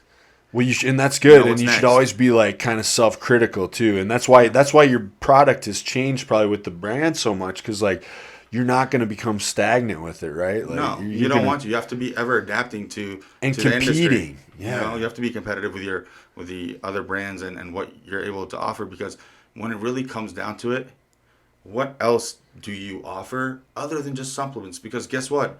Every fucking brand offers supplements. Yeah. What else does your brand offer? How are you going to make yourself better and different, right? How are you going to different? Do you provide your customers with, educational pamphlets in their orders to educate them about the product that they're taking? Yeah. Or do you provide a personal touch in the product orders, like a handwritten note so that, the customer feels that personal touch that you actually care about them as a person. They're not just another number in your database, but you actually have a connection with them, right? To help motivate them. And really that's what it comes down to is like you have to be able to differentiate yourself, whether it be in business or whether it be in, the sport of bodybuilding, or whether it just be in life, nobody wants to be a well, even like cutter. podcasting, like how are you gonna make yourself better than the other? You know what I'm saying? Yeah. It's like, and and I don't even know that yet, but I'm just Yeah. saying like there's like that, like millions of them. So it's like, what do you got to offer? Like, me, I used to be a pro wrestler, so that kind of helps. Like, I don't know, but you have to find that thing for sure. What do you see as yourself, like, being a former pro wrestler? What insight on life has that given you? Well, I feel like that gives me something like a little bit of I'm not just like, I've got something that I've done in the past that some people find interesting, I guess. You know what I'm saying? So it's like, I guess that kind of helps a little bit, like who is this guy? Oh, he had WWE tryouts and all this stuff. Like, so I think it just helps a little bit than if I was just anybody doing it. Or like if you say like you're a bodybuilder and you've done a bunch of shows and you've won a bunch of shows, I feel like that would give you an edge on as a podcaster, because it's like, he's done something, it's like, it just. Well, what about your experiences? Like, you know what I'm saying? Like, for me, like, I've been through, when it comes down to like being mentally tough, Oh yeah, I definitely. know that I have been through some shit where I've had to dig deep down, deep down to push myself through, whether it be physical workout like Hell Week during the middle of the summer for football back in high school, whether it be, losing my best friend and brother back in 2019 and having to dig down and keep pushing forward in life. He was the closest person to me. And then having to realize, start FX. So like having to realize like I have to keep living without this person. Yeah, but someone you never thought. Yeah. But having to deal with that adversity and overcome it, that's given me. How was that, man? That had to be tough. Man, that was. Because it's like a thing where you don't think you're ever gonna be without this, and now you realize, oh, I have to go live life alone without this person I thought was always gonna be here. Yeah, man, it's crazy because like me and his name was also Ali. We've known each other since we were in first grade, but my dad and his dad grew up together overseas in Lebanon in the same hometown in a village up in the mountains of a population of 2,000 people. So that's a connection, man. Right, and then I find out, so I did, this is kind of off topic, but kind of on topic. I did 23andMe after he passed, right? Yeah. And when I got my results back, I actually found out that he was my third cousin. Oh, so you guys were related, too. We didn't know. He has a brother who's 1 year younger than me. Not even 1 year. He's 7 months. 6 months younger than me. And so he's... and you're still close with him? Oh, yeah. We talk daily still, we're very, very close. But having to deal with that, man, was incredibly tough because, it was just so sudden. I remember my dad calling me at 5 a.m. and I didn't answer. And then he called me. He texted me. He goes, call me back, and it's an emergency. And then I called him back, and that whole day was just, it's engraved into my brain. But, having to push myself forward after that, it also gave me a purpose. Mm-hmm. He was also the co-founder of FX with me. Yeah. He created this brand with me. Yeah. And I vowed to myself after his passing that I would stop at nothing until I took this thing to the top, until I was up there with Ghost, until we were up there with Caged Muscle, until we were up there, with all these brands, with Rise and, you name it, Gorilla Mind, so on and so forth. Yeah, that's making me feel passionate for you, man. So I vowed to myself that I wouldn't stop.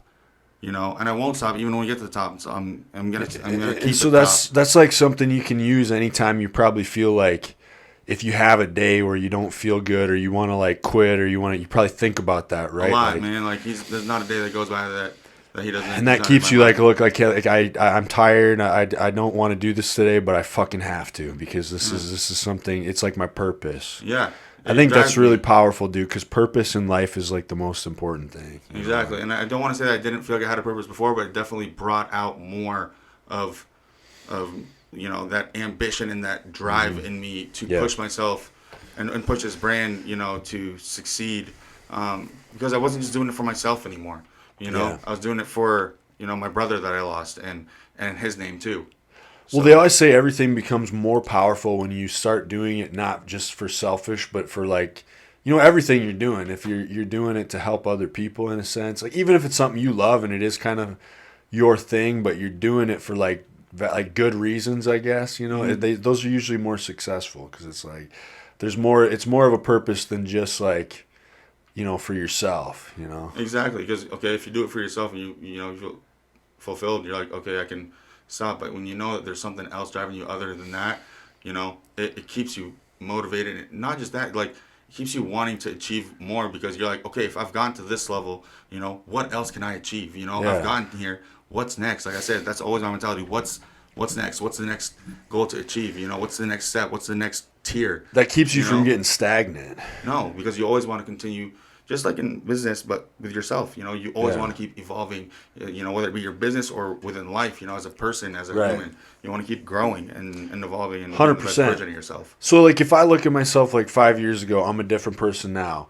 I would be so pissed at myself if I looked back 5 years ago and I was exactly the same as I am right now. I'd be so mad at myself, dude. I'd be livid if nothing changed, because even like 2 years, it's like, come on, dude. 23-year-old me was a menace. Yeah. And down in living in single me in Scottsdale, being a menace bartender, man, was not something I like to look Dude, that's so wild. What did you do bartending? Did you like a lot of mixed drinks? And like, what kind of bar was it? So I worked at Whiskey Row, was where I bartended, and then when I left there, I became a barback again at Hi-Fi Kitchen and Cocktails, and then barbacked at Casamigos. But when I was bartending at Diggs Bentley's Whiskey Row, it was a volume bartending. It wasn't a lot of mixology and craft drinks. It was high volume, taking 3 or 4 different people's orders at a time, grabbing all their cards, trying to memorize where drinks go where, running all the cards, opening tabs, having 40 different beer taps, some of them didn't even have the handle. They were just labeled with a white label.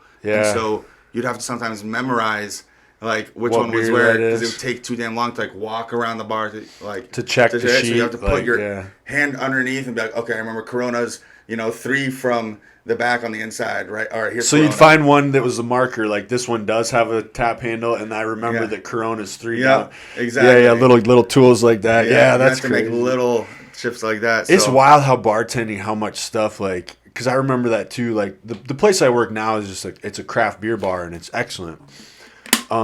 Great place and everything, but it's what's it called? Where do you work? Postdoc Brewery. Okay. So it's by the dog park. We allow dogs, kids, everything. There's a lot of dogs. I got a Roddy I'll bring by. Oh, bring them in, dude. Yeah, it's a great place if you have dogs. It's like, and they always have food trucks and stuff, good stuff. But as far as like what you were just talking about, super easy. We have 10 taps and that's it. They change a lot.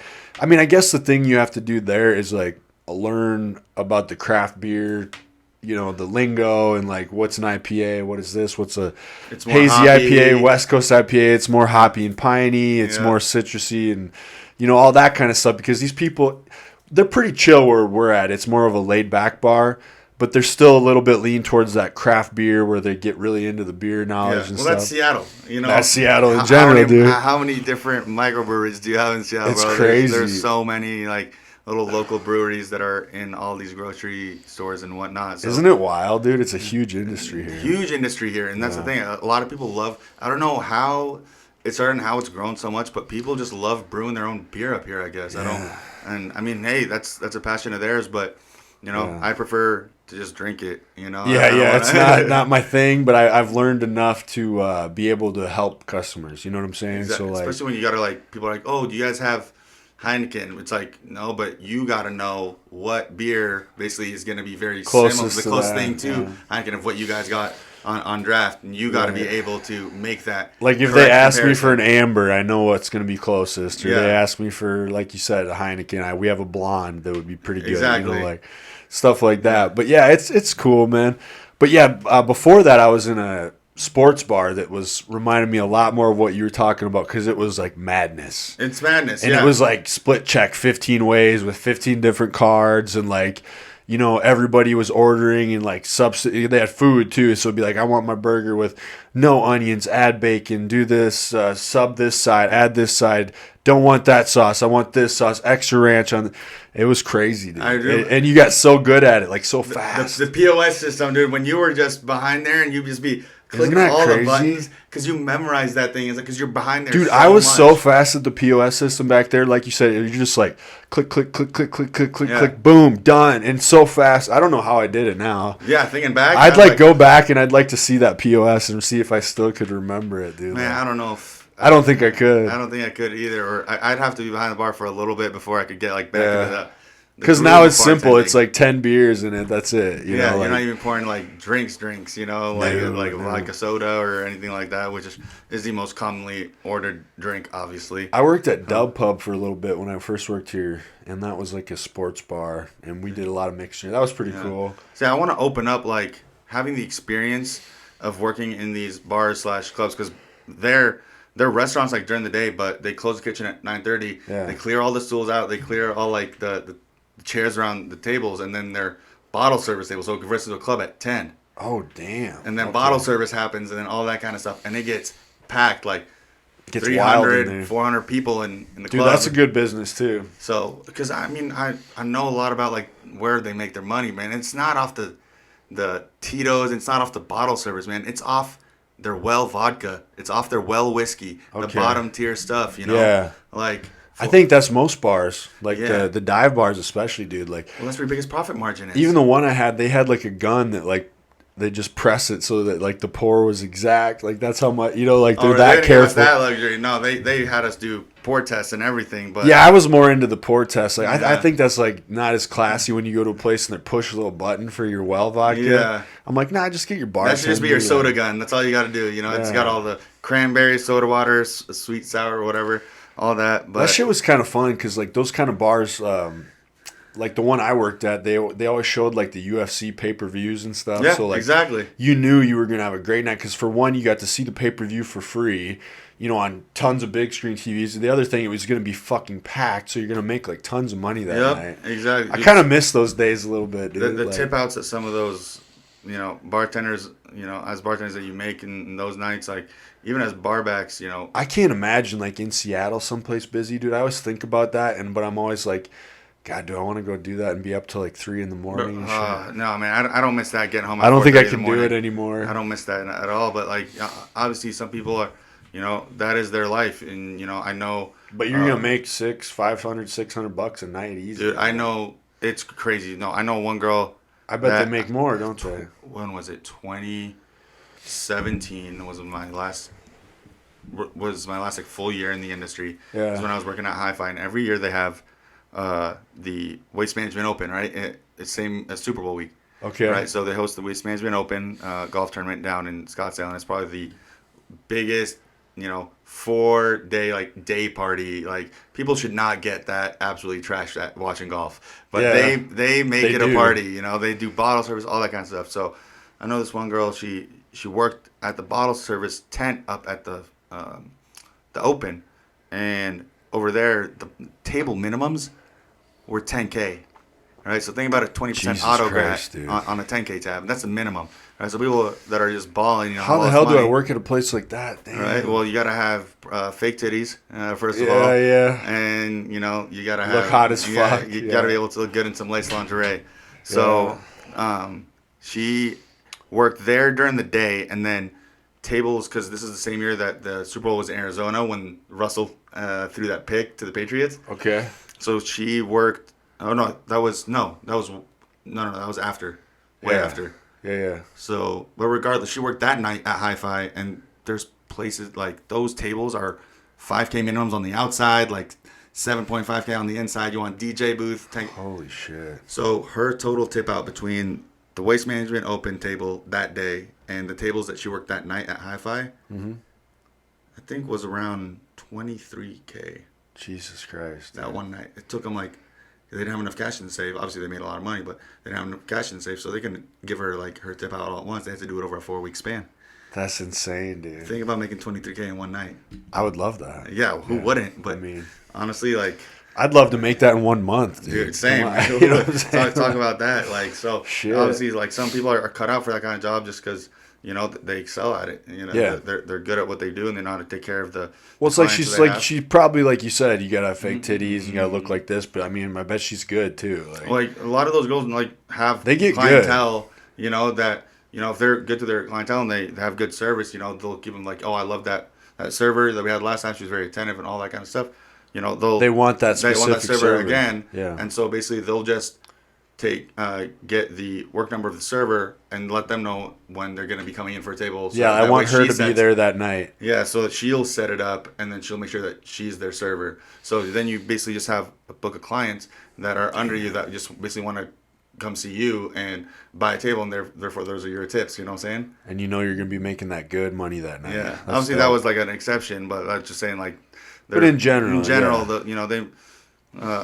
Yeah, like she wasn't making that kind of money every night. Every night, no, obviously. But like in the bartending gig, man, like over there, shoot, if you come in at like the 8 p.m. shift or even 10 p.m. shift, and it's absolutely slammed that night, you said there's a pay-per-view event or something like that, a UFC fight, and you clock in 4 hours on the bar clock, you're gonna make some money. Even if you just work for that 4-hour shift or 5 hours. It's gonna be stressful. That's the thing. Some people can't do it because it's really stressful. Bro, I would drink like we call them yimmies. Yeah. And you basically put a double shot of Jameson over ice and put a splash of ginger ale just in drink it, and then squeeze a lime. You put 2 straws in it. You drink it like a shooter. I take like 3 of those behind the bar just so I could like ease my sense, like calm myself down, because I knew if people started it gets wild. messing with me and yelling at me trying to get drinks and whatnot, I was gonna flip on them. So I was like, I need to calm myself so I'm not. Do you think that's the hardest part about bartending? I think the hardest part is keeping your cool.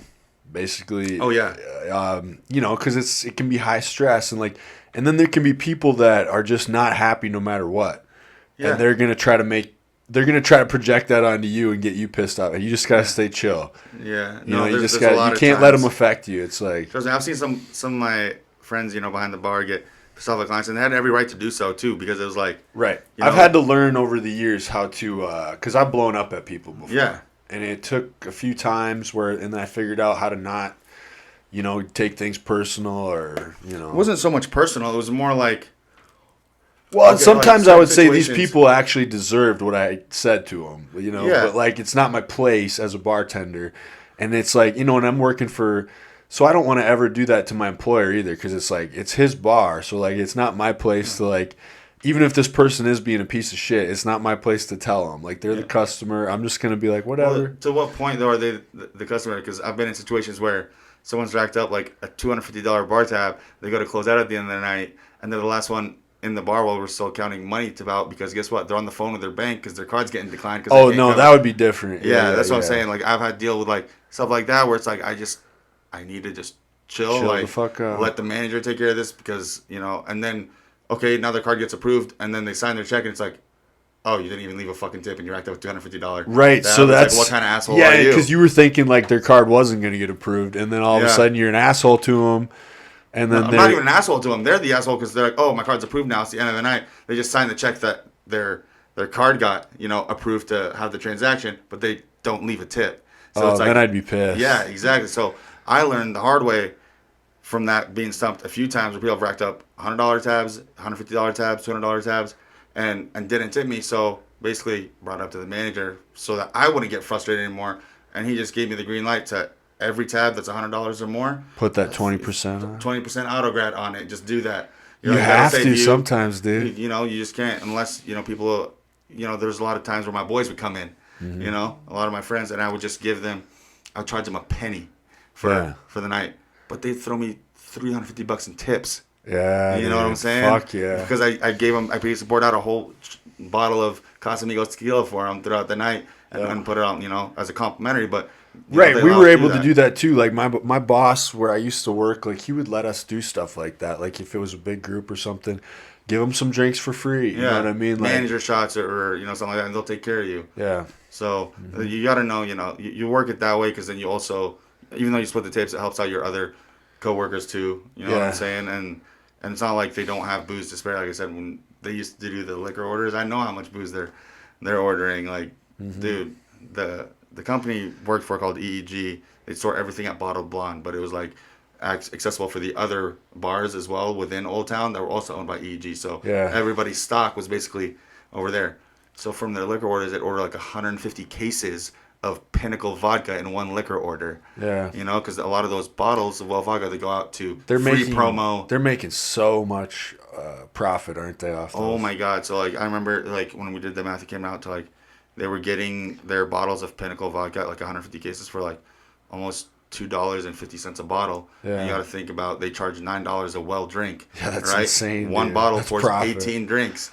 So if you pour one drink, you've already made, you already Yeah. 3x You're on that yeah. bottle, and you still have another 17 drinks to pour out of that God that damn, bottle. that's wild, dude. Right? So you're making, 290 No something. wonder so many people get into bars. Yeah, 290 something dollars off of a $2.50 bottle of vodka. Right. You're profiting 290 something bucks. Yeah, I think like the bar I used to work at, I wonder how many like bottles just walked away and stuff, like our coworkers and stuff.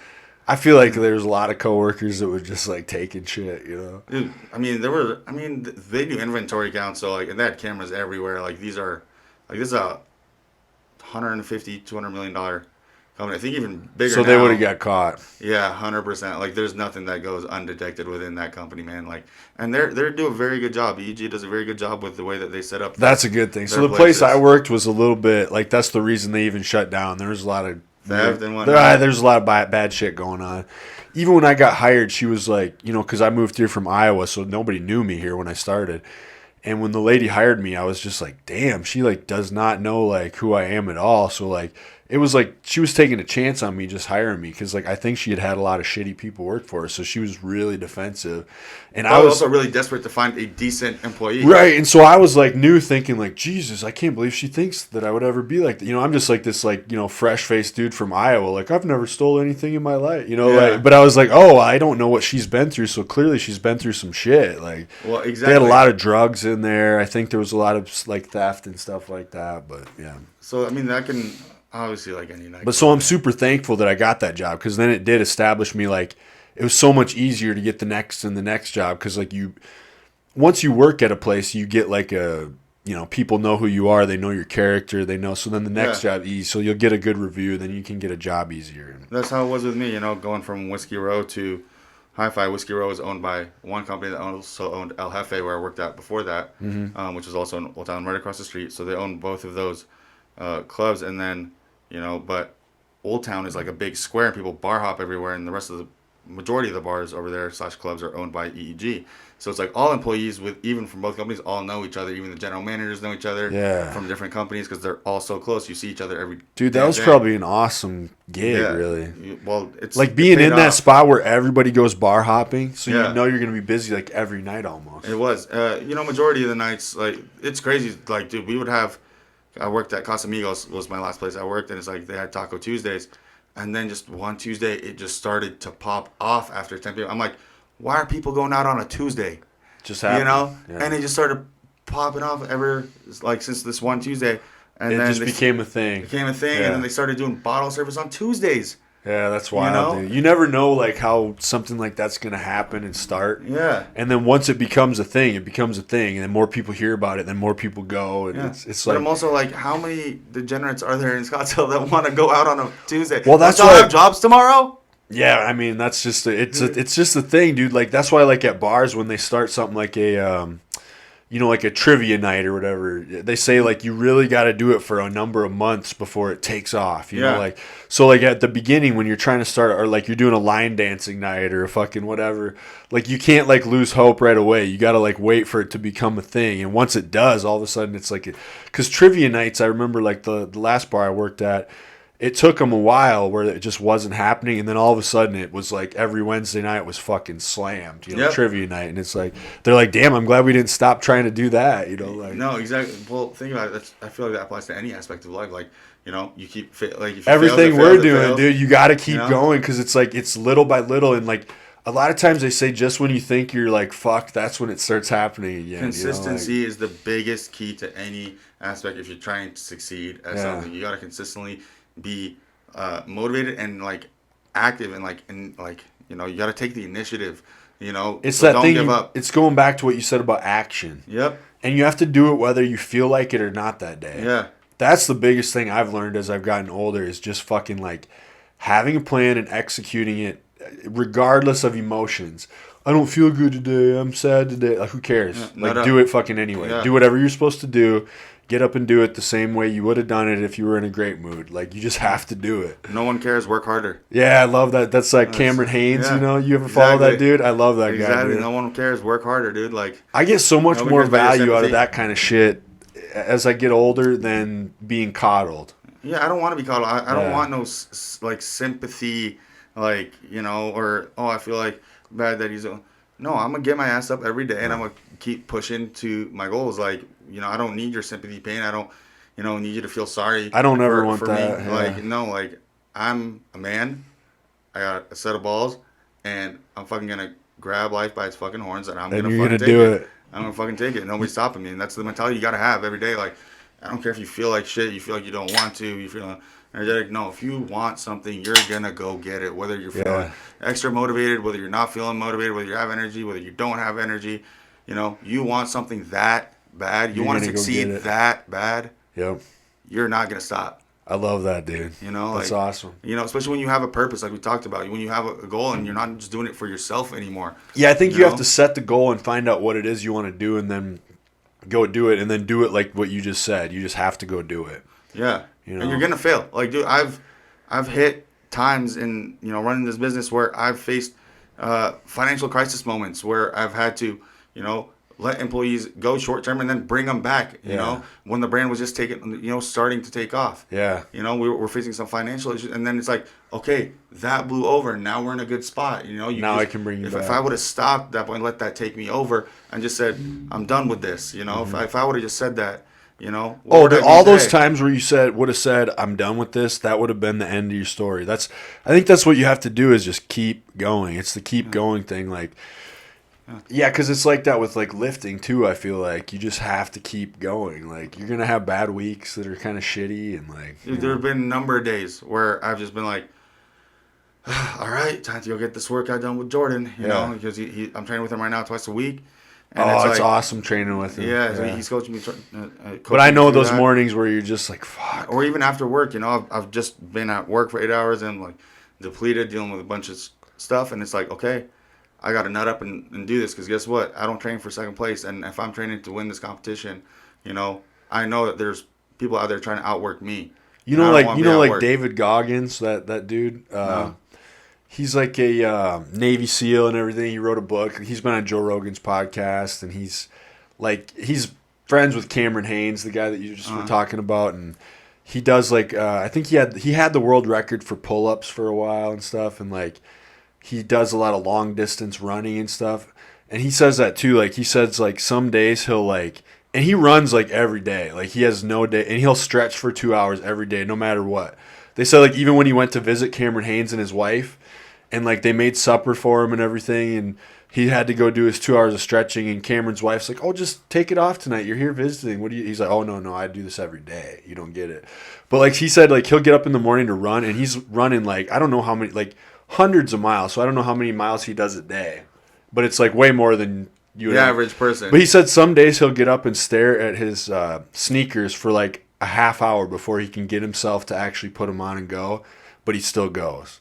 Yeah. So he said, like, that's the thing. He's like, even him, this guy who's like famous for running, famous for being the hard ass, like he'll still have a moment where he just like doesn't want to do it, and he'll sit there like, motherfucker. We're only human. He'll sit there and look at his shoes like, all right, let's fucking go. And then a half hour later, he finally gets them on and he goes and does the shit. But like I said, he still gets it. So if you're gonna procrastinate, whatever, but make sure you still get the shit done that day.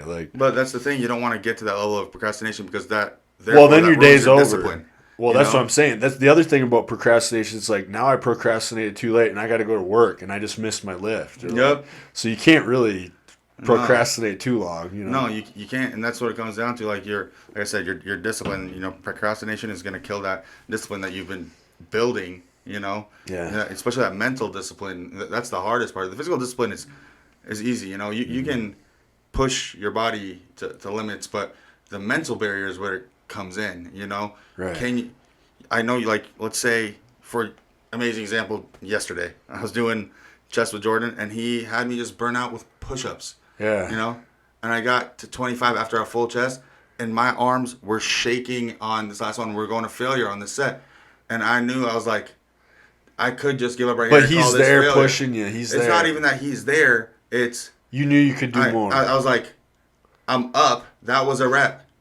Until I can't push myself no more, until I'm not moving upward, is when I fail. Yeah. If I'm moving, I don't care if it's the slowest increment, until I can literally not push myself, that is failure. Like true failure. True failure, and that just, like, you have to get in that mindset that people are out there to beat you, but you also have that mindset that you will not outwork me. Right. You know, I don't care if you're, you know, a gifted athlete. I don't care if you're privileged. I don't care if, you know, you've got all these accolades. I don't care. Do you like to like prove people wrong too? Like, that's like my biggest. Because like I found that I get a lot of like out of like spite sometimes and a little bit. Like I know it's like I don't know if it's healthy or not, but it's like just like holding on to some shit sometimes just to use it. Yeah. Where it's like you want to prove somebody wrong, or somebody tells you can't do this, or you're like you'll never do that, and then it like makes you want to do it more. Yeah, well, I think that's a great... Like, I'm going to show these motherfuckers, like, you know, and maybe you are getting a little bit to a point where you're slipping a little bit, and then somebody says something, and you're like, I'm going to prove this motherfucker, and it kind of reignites your passion again. Like, it's, so I like it. I use it. I don't even think it's a bad thing. Like, yeah. I take mental notes, you know. Yeah. I take notes of, you know, people that have given up on me, people that have walked away in my life, and, you know, people that have told me that, you know, you won't be, you know, you're not going to get to that point. You know, it's too saturated of a market, you know, or so on and so forth. You know, there's so many brands out there, you know. Imagine if you would have listened to those people, though. Exactly. But you wouldn't have FX where it is. I block out the noise, bro. You got to have tunnel vision on that goal. And, you know, anything and anybody that gets in the way of that goal, you know. Don't listen to it. No, they're not even worth your time. They're outside of that tunnel. Yeah. You know, you literally got to have it as a tunnel vision. There's the goal, and everybody else that's speaking negatively or anything, you just got to tune it out and move forward, because guess what? Other people's opinions of what you are or what you're going to achieve do not fucking matter. Yeah. You know, as long as you believe in yourself and you know that you have the capability to do something and to make an impact and to make a difference, and you believe in yourself, it don't matter if anybody else fucking believes in you. As long as you have you, that's what matters. You got to have you first. Yeah, I like that, dude. You know, you got to have you first. That's always number one. Mm-hmm. You know, there's certain times in life where you got to be selfish. You know, you don't always got to be selfish, you know, but there's certain times in life where you got to make selfish decisions. Yes. And that's whether it be for your own self, whether it be for the best benefit of how to grow the business, the direction that you're taking the business. There's some tough choices you got to make, but you got to have a pair of balls to make those decisions. Yeah. And you know that you're the only one that's going to be able to live with that decision that you make. Nobody else's opinions matter about that decision that you make or the way that you're doing things. Mm-hmm. All right? As long as you got you, that's all that matters, and that you believe in yourself. Right. So you're blocking out negativity. Dude, anything negative, man, that's just going to drain you. Why?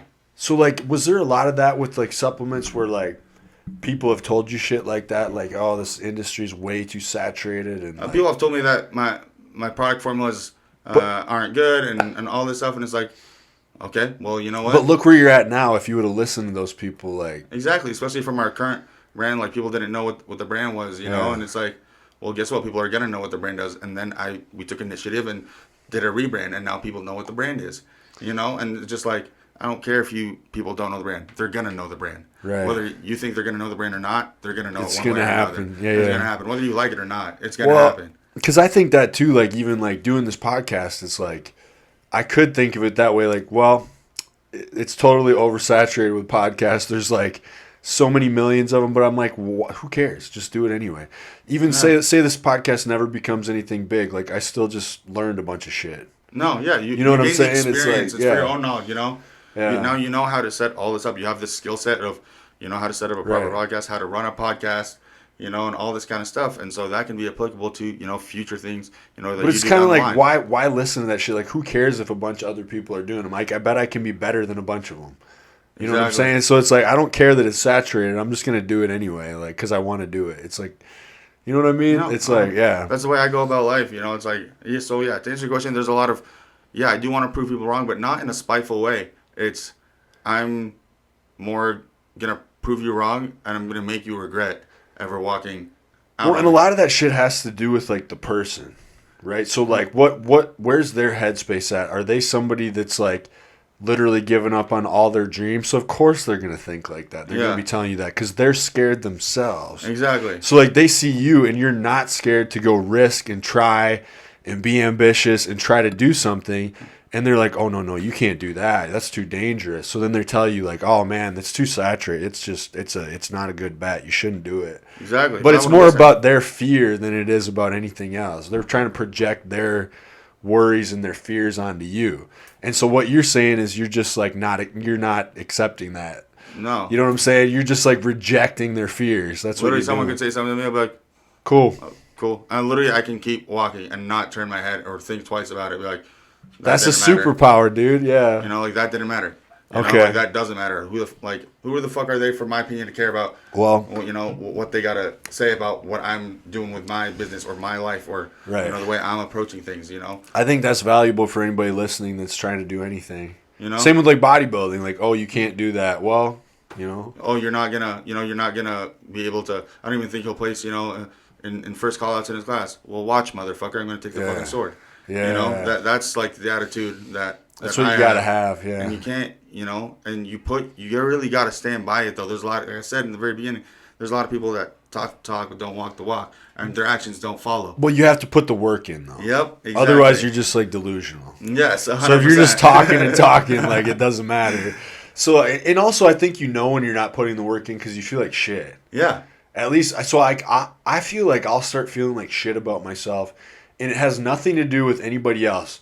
I could like stop working out. I could start eating pizza, drinking every night, basically doing whatever I wanted, and I'd still have friends that love me, and care about me. But I would feel like shit about myself. Exactly. It's more about holding myself accountable for like.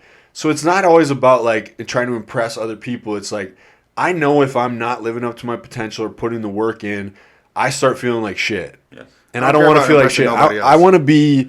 Yeah, I want to be good with who I am. I want to be good with myself. So in order to do that, so if I start slipping a little bit, I start feeling like I can't even take myself serious. Yeah. And until I start putting the work in again, then I start valuing myself again and I start taking myself serious. You know what I mean? It's like also, well, you see that progress too, you know, and it's like, why would you want to like waste everything that you just worked so hard to pay over all that time and all that blood, sweat, and tears you've put into the gym, you know, when you talk about, like, let's say, bodybuilding, even though it comes to, like, a business, you know, all that time that you've put in, why would you just give up on that based on other people's opinions, you know, like, based on what anybody else has to say? And it could be anything. It could be any dream you have, not even bodybuilding, not supplement companies, not podcasts, like, whatever it is that you want to do, don't listen to other people.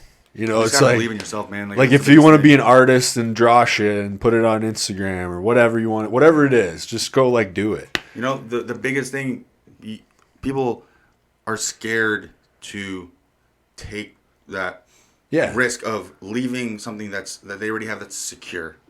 Well, I get that, and there's probably a time where like, you know, like when something's gonna take off, like.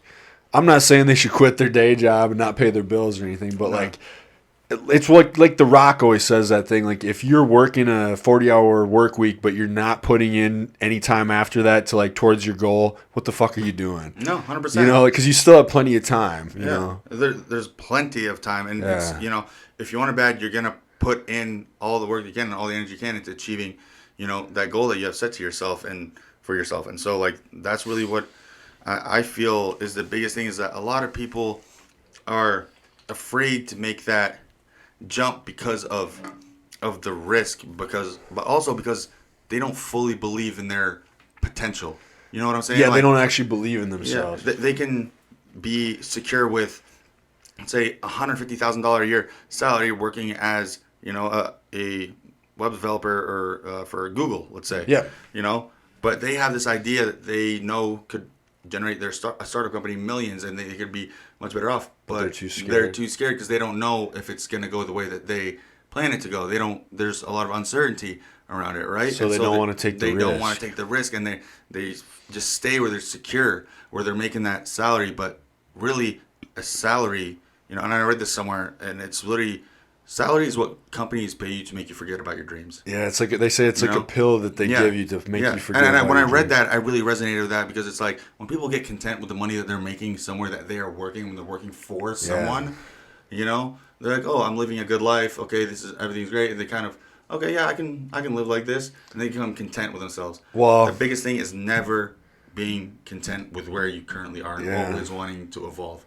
that if you're ever just sitting there and content, you've got more to prove.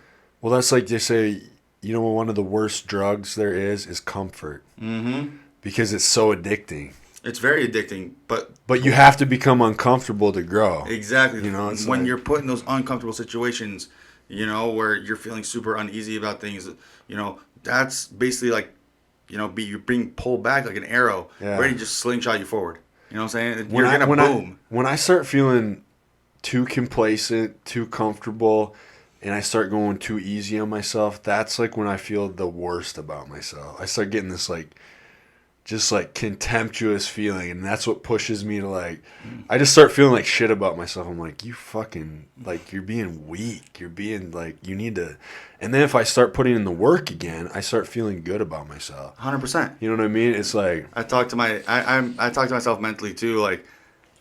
In that sense, I'm like, stop being. Basically, I tell myself stop being a bitch. Nut the fuck up. Don't be a bitch. Yeah. You have to. Tell yourself, mama didn't raise no bitch. Nut the fuck up and get the shit done. If you're not hard on yourself, nobody else is gonna. You've got to be your own biggest critic. You also have to know when to accept your progress though, and be like, okay, this is enjoy progress. it a little bit, and take a step back. And have you had some moments like that with the company where it's 1,000%, been I know it's hard to do because I can tell that you're similar minded. It's actually really hard to enjoy your own success because you're always thinking about the next thing. Yeah, and there's always. But so much I suppose going you've probably had some of those moments. Oh man, the biggest moment I can recall is, I remember, so 2018 is when we attended the very first Emerald Cup here in Bellevue. Yeah. Right, and we had a small 10x10 booth. Mm-hmm. And that was our first ever show that was your first booth ever exhibiting at a show, showcasing the brand, really just making the brand publicly known, first time, and right. I remember looking up at the Emerald Cup poster, and with the muscle egg above it, and I told my buddy Levi and his brother Brady, who were working us with at the time, told them one day we're gonna be on that poster. Be on that poster. It's gonna be the FX Ups Emerald Cup. And then I fast forwarded 4 years, and just to walk into that Maidenbauer Center and see the FX Ups logo as the title sponsor, and looking back 4 years, telling myself that one day we were gonna be there. Yeah, that was my full circle moment where that's huge. I almost broke down looking at it because I was it was so surreal. Yeah, you get emotional about it. Yeah, I'm almost getting emotional because it was such a big moment for me seeing that, and seeing how far we've come. Everything was FX Subs Brainer Emerald Cup. It was such a big moment for me and for the brand, just taking it all in, even just setting up the booth when nobody was in there. Yeah. Just taking a moment and tuning just everything out. Looking around, be how did I do this? I told myself we were going to be here 4 years ago. Dude. And now we're here, Man, I get that. I've had moments like that with wrestling and stuff where it's it's been crazy, man. I told myself the same thing about the Europa Expo, which was now relabeled, rebranded as the UBU Expo. Yeah. All right. And I told myself same thing. We attended in 2019, August, Phoenix, first time doing it. We got a 20x10 booth, and there was a large turnout. And then obviously they canceled the 2020 shows because of COVID, and then they brought it back 2021. And we were the title sponsors for all three shows: the one in Dallas, the one in Orlando, and the one in Phoenix. So that's huge. It's been a lot of work to get to that point, a lot of planning. So it's kind of like you can enjoy that, but then you get back to work.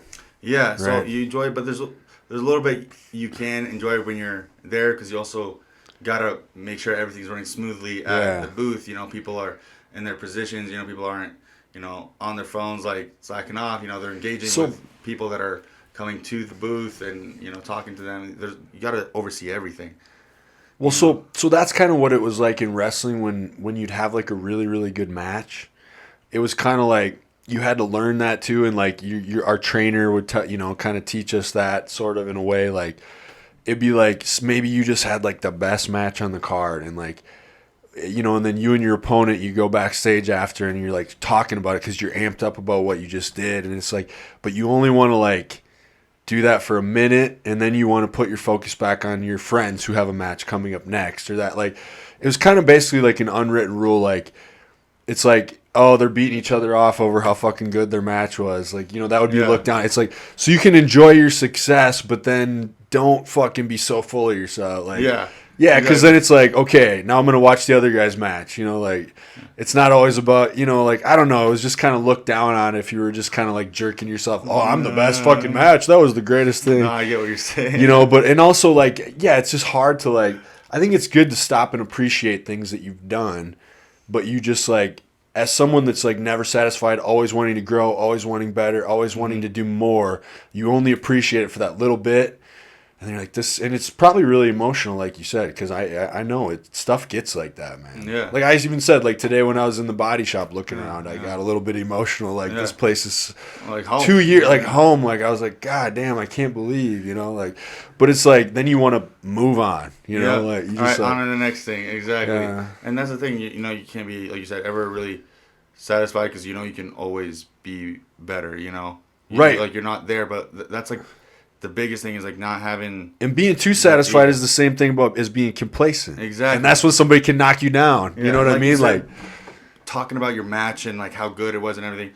Like I'll never go around and tell. Dude, my supplement company's better than yours. No, it's not just that. Like people will introduce me like, you know, at the gym.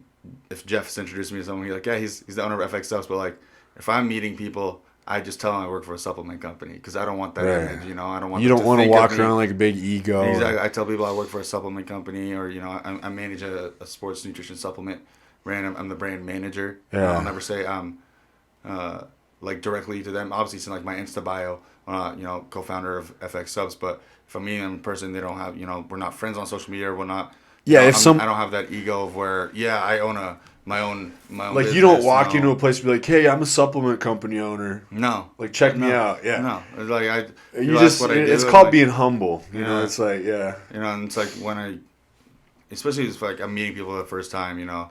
And you know, after I get comfortable around them and also sometimes you just don't want all the attention. Exactly. You know, it's like but I guess like, you know, enough people like know, you know, what I do but it's like when I'm meeting, like I said, new people, I never want to give off that image because that's not who I am. I'm not someone who's gloating about. Because you're still just a person. You know, I'm just a person, and I don't want to be treated as such. I don't want to be treated any special, differently, or looked at in a well. And then there's also people that will like look at you as like maybe he's an opportunity to get something. Exactly. You know what I'm saying? People also try to take advantage of that. So I try to play that card right, and you know, try and keep it safe because of that. Because that's a big thing. There have been a lot of.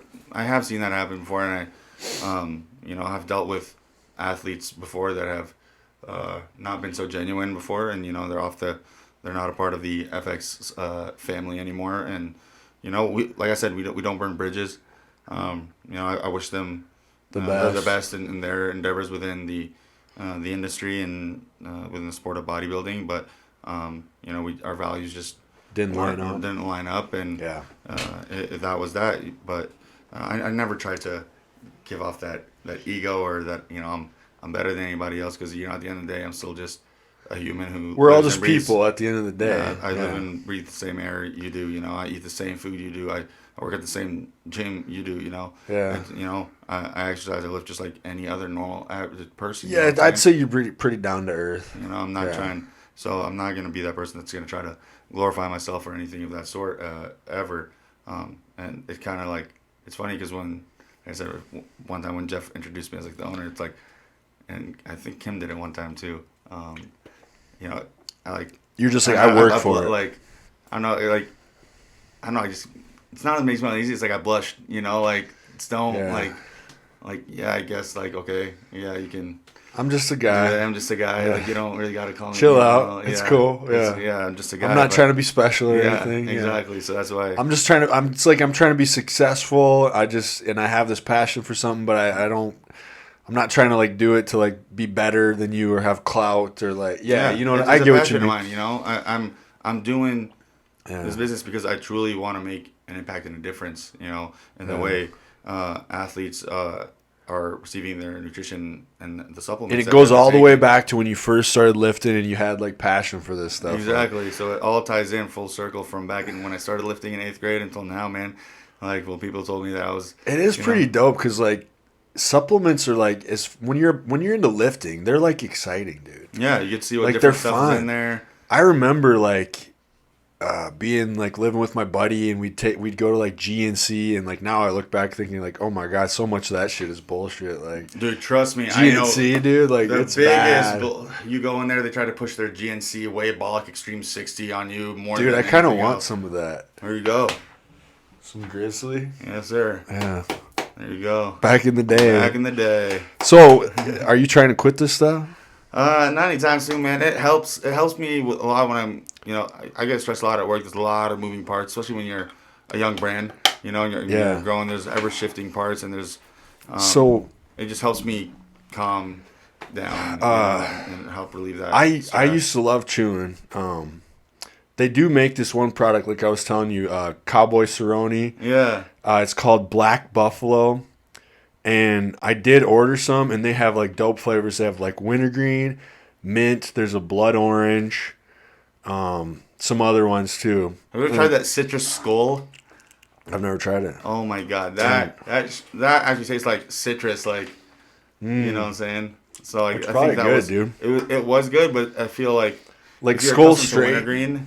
Oh, I like wintergreen. I love Skull Straight actually. Like Skull the Straight? fucking, yeah. I've had But I that. like the long cut. Or the pouches are good too. I never could do the snuff. Like my dad used to chew snuff for years, Yeah, I and know, I would try yeah. to chew it, and it's like so fucking grainy. Too grainy. That's the big thing. My buddy he went somewhere. I don't remember where. I think it was in Idaho, but Copenhagen Southern Blend long cut. That was, I think, the best tasting. True. It was like I've a little never bit had that. sweet, but like also tasted like straight. Like, but it just had this hint of sweetness to it. Like this blend. Like if you can get your hands on Copenhagen Southern Blend, man, that was. It sounds good. That was like the gem. But so that Black Buffalo stuff is nicotine, and they make it out of some kind of leaves, but it's not tobacco, and it's supposedly no carcinogens, so not cancer causing. So it's like, and you probably chewed some fake chews before. I've tried. If you're trying to quit, this is the only one, the Black Buffalo. Shout out to them. I don't, it's probably the best like non-cancer causing chew I've ever had. The only problem was since I've quit chewing, I ordered a bunch of it, and so I ordered like 3 rolls, and it was delicious. I'm like, oh, this is great. I get to chew, and I'm not giving myself cancer. This is like the best of both worlds. But then the problem was the minute I ran out of it, I didn't have any like ordered online, so I was like, fuck, and I ran to the gas station and got a real chew can. And I was like, okay, now I have to quit again. So that's when I decided to just quit. Quit, no more. Because it was like, oh shit, I realized like now I got the habit back, so then I didn't have the stuff with no cancer causing. And the first thing I did is like, well, I'll just get regular. You were like, okay, might as well just settle for this. But it is good. So like me and my buddies always chewed. Like my grandpa chewed, my dad chewed. And then when I got into wrestling, like all my buddies in wrestling chewed. And the other thing that was kind of like crazy is like, we would always look up to, because we loved wrestling. Mm-hmm. So the same way you do like with football, you look up to these athletes, or you did with your buddies teaching you how to lift, or we do like with Jordan, looking up to these people. And like all of our favorite wrestlers chewed. So like Ric Flair, he used to always have a fucking can of Skull. He'd like send the fucking ref to get him like cans of Skull. Shawn Michaels, my favorite of all time. He always chewed. I remember watching Raw one time and like fucking nerding out because he like got in a brawl with somebody in his regular street clothes. It wasn't a fight, and he had his fucking jeans on, and he had a Skull. You could see the ring in his back pocket. We're like, oh, he's fucking chewing, bro. It's so cool, And then I remember like one time. So when I was in wrestling, I got to go do some tryouts, And so like I was in Florida one time, and it was like. My trial was in Florida. I was in Des Moines at like a Monday Night Raw. So that's how it started. Before I got the tryouts, I would go do like extra work where you're just like an extra. So that, like Monday Night Raw goes into Des Moines, Iowa.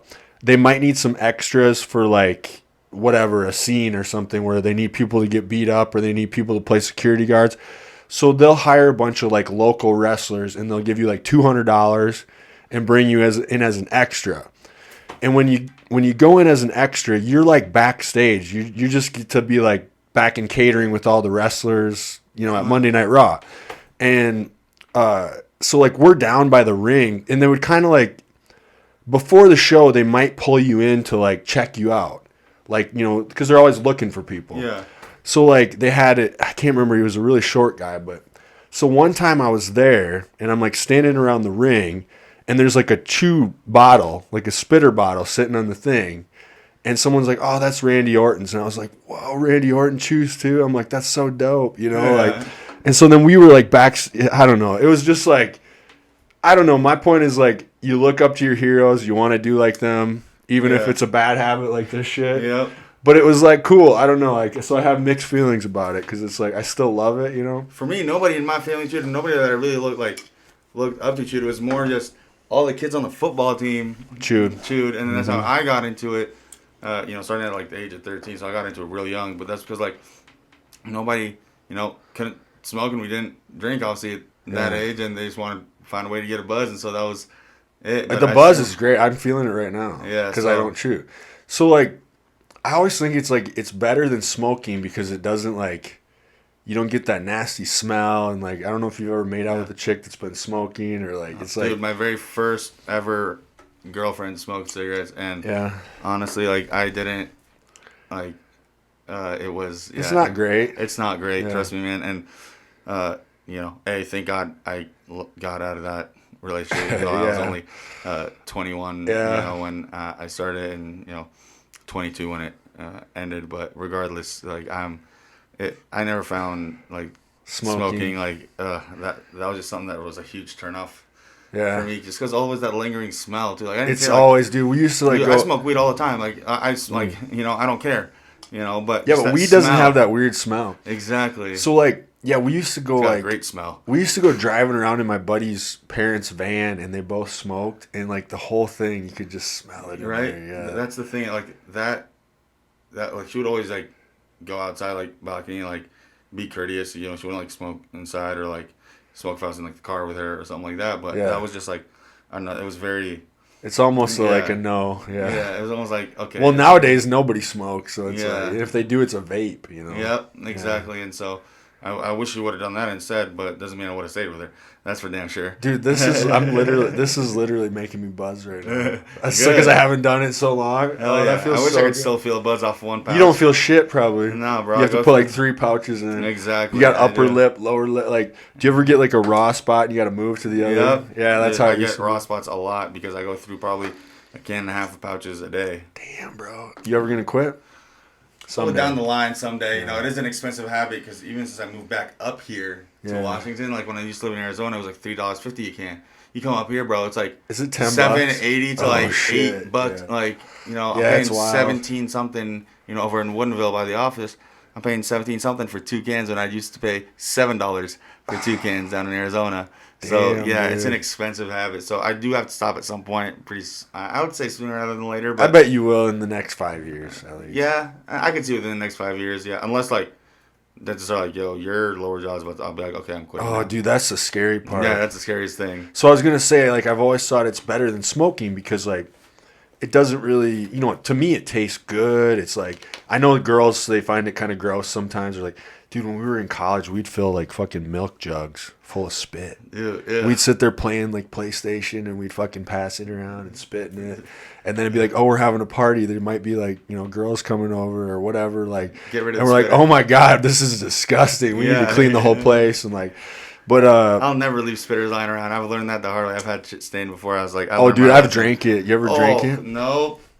So like, I've had a buddy that has though, and that did not end well. We'd sit around like Bud Light, Busch Light bottles, like bottles of beer, after wrestling shows, and you're all drinking and shit, and like, then you use one as a spitter, and it's sitting there, and then you get a little more drunk, and you're going to grab your beer, and you're talking, and it's like, you don't realize which one you actually grab. Fuck! But it's worse if it's somebody else's. Yeah. At least if it's your own spit. But it's like somebody else's. That's yeah, it's pretty fucking nasty. No. So, but the thing is, like, I know smoking's hard on your lungs, but the whole thing about this stuff is like, dude, like if you look at the stats and shit, like the cancer cause, it's like not good. It's like it's bad. So that's the scary part. It's a little bit more. But I mean, like I said, I know a lot of guys that have chewed till they're fucking old as fuck and they've been fine. But then there's other people that lose half their face. So it's it's genetics also plays a big role, and you know how that's scary shit. Could you imagine, dude? I never want to lose my face. No, it's the money maker. Come on, exactly. It's like too damn good looking for that, right, dude? Fuck that. So it's like, maybe in a couple years, quit. Like maybe a little bit, but right now it helps with stress, doesn't it? It's helping me through the stresses right now. So it really does. It's so relaxing. In my back pocket. Yeah. You always gotta have the can in the back left. I feel like jeans that I wear. I'm a back left guy too, dude. Never right. Got that ring now, like imprinted, even after you take it through the wash. That's what I'm saying, dude. I remember watching Shawn Michaels on Raw, and when I saw the ring and he had the can in his pocket, I'm like, yes. I'm like, my hero chews, I chew, I'm cool somehow. Like, it's like, I don't know. Back in the day, those were the days though with Shawn Michaels. You had dude, he was the best. What were they called again? The Rockers. No, it was. DX. Yeah, Triple H to Shawn Michaels. X, bro. That was the wildest shit ever. And when you were a kid, it was the coolest shit ever because they're basically anti-authority. Yep. And they're doing crotch chops and just fucking total badass. Like you're looking at that at such a young age. You're like, this is like.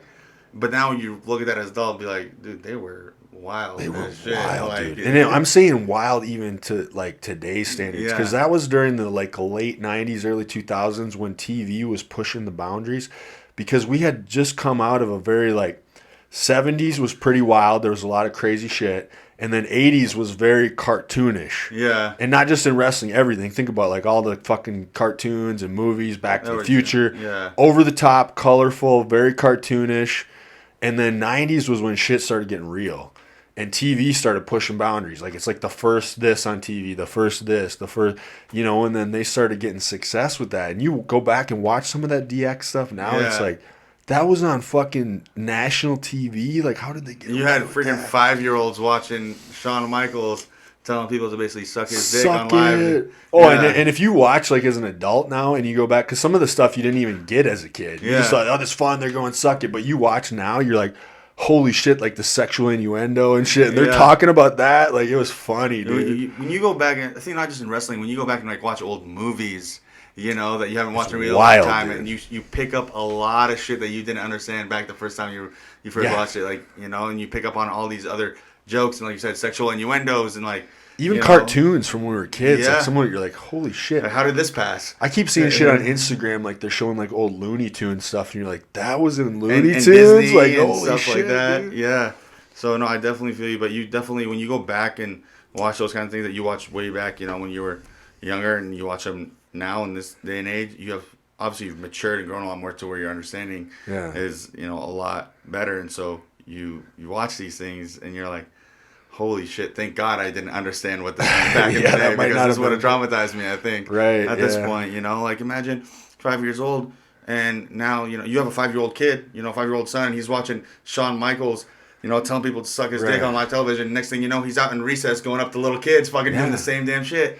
Well, and you're gonna get called into the principal's office because your 5-year-old kid is telling kids to suck his dick on the playground. Well, right, and like parents, and when you were a kid, you'd be like, well, your parents like, well, why do they, they're like, but now you're older, you're like, oh, I understand exactly why they were worried about it. Or like, you shouldn't be watching South Park, and you shouldn't be this, and we all watched it. We were at work the other day, like talking about some old episode of South Park, and I was like, holy shit, like, how old was I when I first saw that? Like, what the fuck, dude? Like, I didn't start watching crazy South Park shit. to like 8th grade or so, but like, well, right, I was old enough, but I'm just saying, like, I can't believe that was the shit we grew up on. Or like, sometimes I'll go back and listen to like old music and shit, and I'm like, how is this like popular? Like, holy shit, that was like what kids were listening to. Well, I even think about that about some of today's music. I'm like, how do some of these It's probably just as bad today, yeah. Get deals, and their music is just like absolute, just like mumbo jumbo, rapping about stuff that doesn't even. Oh, I have a bunch of like rap on my phone, and I know kids are listening to it, but I know what they're saying. I'm like, how the fuck are parents are probably terrified. Dude, my parents are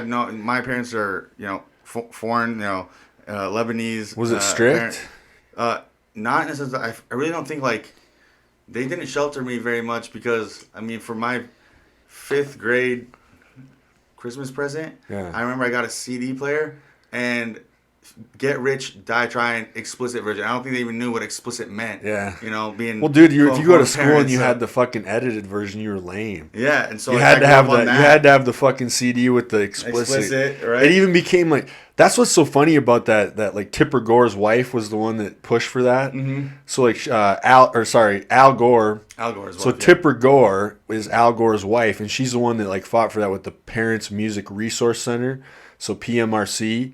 And it's so funny because she was like fighting to get like music censored, and she didn't realize that what ended up happening out of that is like it made you want those CDs more that had the parental, because it became a cool thing. Yeah. To get like if your CD had parental advisory, you're like, I want that CD. That's the cool one. You know what I'm saying? That's like, the thing. Though. My parents didn't know like what I was listening to really until I put the CD on in the car because it was always in my CD player. Right? Yeah. So the day that I put it on the car, they're like, and you hear freaking Many Men Come On by 50 Cent, you know, and gunshots going off and him yelling, oh, fuck, oh, fuck. And my parents are like, looking at me, they're like, this is what's been playing in your CD players all the time? I'm like, little freaking, you know, 5th grade me. He's like, yes, you know. Why? What's the problem? It's like obviously I knew what the problem was. That there was a ton of. But isn't that funny? Don't you think that because your family was a good family, it didn't even really affect you to listen to that bad? No, I mean that's the thing. A lot of times I think it just goes back to like the family and parents because like I do think of all the stuff we listen to, and I don't think it negatively affected us that much because it's like you still had a good upbringing. So you had good. I don't know if it really matters that much. Maybe to certain people. Maybe certain people are more susceptible because you know they always try to blame like video games and rap and all this stuff for like it's shooting. Also definitely your environment that you're raised in and you know your core family values that you know. I think that stuff matters more. Yeah, you know, and that's you know if you don't have those, then it's really easy to let that music influence your mindset and the way that you perceive you know the outside world. And if you're a healthy person, healthy family, healthy upbringing. Your mental health is good. You can play all the violent video games you want. You're not going to go do something violent in real life. You know? You know the difference. Mm-hmm.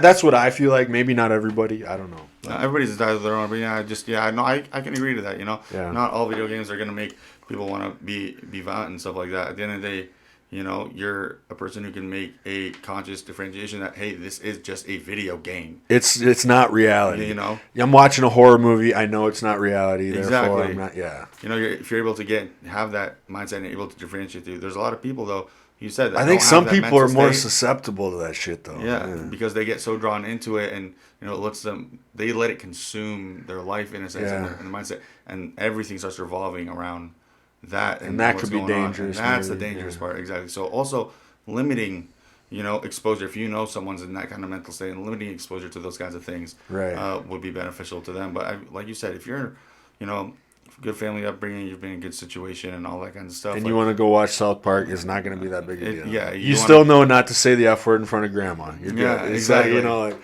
but yeah, you know, but some of that stuff is like, you know, and they say that like, you know, what we're doing bodybuilding or with you, like what you're intaking, like what you're following on Instagram, it does kind of affect you. So like if you're taking in more positive stuff, like it's going to get, because I try to be careful with that, like, you know, getting too into negativity, negative stuff. Like it's like they say it's like kind of like your diet, you know. Like social media is a diet in the same way like food's a diet. Like, if you're taking in healthy shit, it's gonna make you healthier. Exactly. You got to keep yourself around, like I said, you know, that positive. So moderation, maybe, you know, like but that positive energy, you know, like I said, you don't want to surround yourself with anything negative. Like I said in the beginning of the podcast, you never, you know, I'll always take myself out of those kinds of situations. Yeah. You know, you never want to be there. So. And that's like the people you surround yourself with too. Exactly. Right? You're a product of your environment. That's the biggest thing. You like, you know, the pages you follow, the articles you read, you know, the research you do, the people that you're constantly surrounding yourself with. You know, hence like why I went from I was signed up as a general health client with Jordan when I first started, but I was hanging, you know, Jay and Ashton and, you know, all these guys. If you're around Jordan, Jay, Ashton, how did you not become a bodybuilder? Yeah, exactly. Because it's just like, just by osmosis, it kind of seeps into you. You know what I'm saying? Like, it rubs off on you in the way that you're training and, you know, you're not, you know, that intensity, that drive that you have, it ignites a different fire in you. If you're around that group of people at the gym and you're trying to be a pussy that day, it's not going to happen because they're going to bring you up. Like, you're like, I can't be a pussy. Like, look at what they just did. Like, it's an example that's set, and you're like, I don't want to fall below that example. I want to try to. So it's kind of like you can look at somebody that's better than you, and you can either like resent them and talk shit about them and take it personal, or you can look at them as inspiration, which is I want to get to where you're at. I look at it as like inspiration. I want to be around everybody who's better than me. Exactly. Because I want to learn. Well, exactly. It's like the saying, if you're the smartest one in the room, you're in the wrong room. Right. Or they say like you're the sum of the 5 people you hang out with type of shit. Yeah, right? exactly. Like, So it's like you're a product of your environment. You are who you surround yourself with and the environment you surround yourself with. And, that's, if you're surrounding yourself with positive, influential, smart people that you're going to be learning from, and they're going to be very beneficial to not just, you, but you're going to be beneficial to them as well in their personal life, and you're both going to help each other grow, the people you surround with, then those are the kind of people you need to be surrounding yourself with. But if there's people that, are causing you to be demotivated, they're causing you extra stresses and problems in your life, why are they still around? You know what I'm saying? And that's tough sometimes because you might really care about them, but sometimes you got to there comes a fine line where, like I said, there are certain times in life where you have to be selfish. Yeah. No matter how much you care about a person. I care about you, but this is dragging me down, and no matter how much love you have for a person, And if you see them not changing, and it's like there's nothing I can do to help. That kind of exactly. And they got to help themselves most of the time. So if they don't want help, you can't be of help. If they don't want to be supported, you can't be there to support. Mm-hmm. Same way. But if there's someone who's causing you problems and stresses in your life, it's like, why take on that negative energy, those negative stresses that are only going to be a weight on your shoulders that you're carrying around that aren't even yours to begin with. Yeah. You know what I'm saying? You have the choice. Yeah. In life, you always have a decision. You always have a choice. Mm-hmm. No matter what anyone says, you always do. You always have a fucking choice. Well, I mean, they could be both really hard choices. Yeah. But most of there's a choice.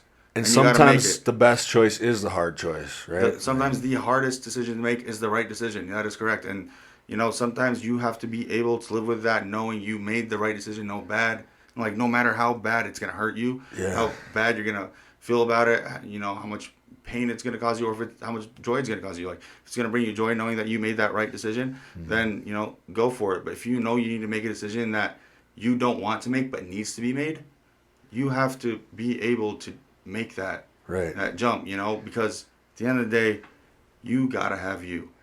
And so, like, would you say because of what you're doing with having your own business and everything that you've had to make a lot of those kind of choices? You've probably gotten more used to that, more comfortable with making those tough decisions. Yeah, the best way I can summarize it is like, man, I'd rather have 4 quarters in my inner circle than 100 pennies.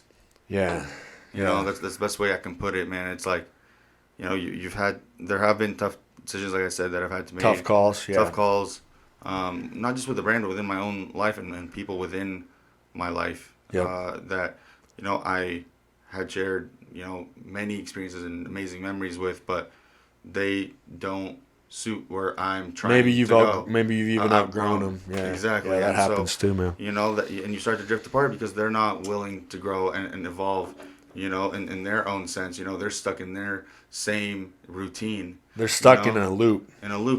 But they're complacent and content with being. And that's okay too. To each their own. Yeah. But that's just not for me. I want to be the best version of me. Right. I want to push myself. I want to see what I can accomplish, what impact I can make. Right. Because I would say it's not even always like you're saying they're a bad person or what they're doing is bad. It's just like, it's not for me. It's not even just for me. It's like we've just outgrown each other and where we're at in our lives. At different points in our lives where it's like what they're doing right now in their life is not, going to help me as well or help either of us grow in our respective individual lives, 100%. You can still be friends with them. You can still stay in contact with them, but for them to be within your inner circle every day, it's not something that's going to be beneficial for you or them, and that's where it comes down to is like you got to make those tough choices where it's like, okay, I can still be friends, but it's not like I'm gonna be hanging out with them every day and stuff like that. I've got different goals. Goals. I'm on a different path now. Exactly, and you got to be selfish with that.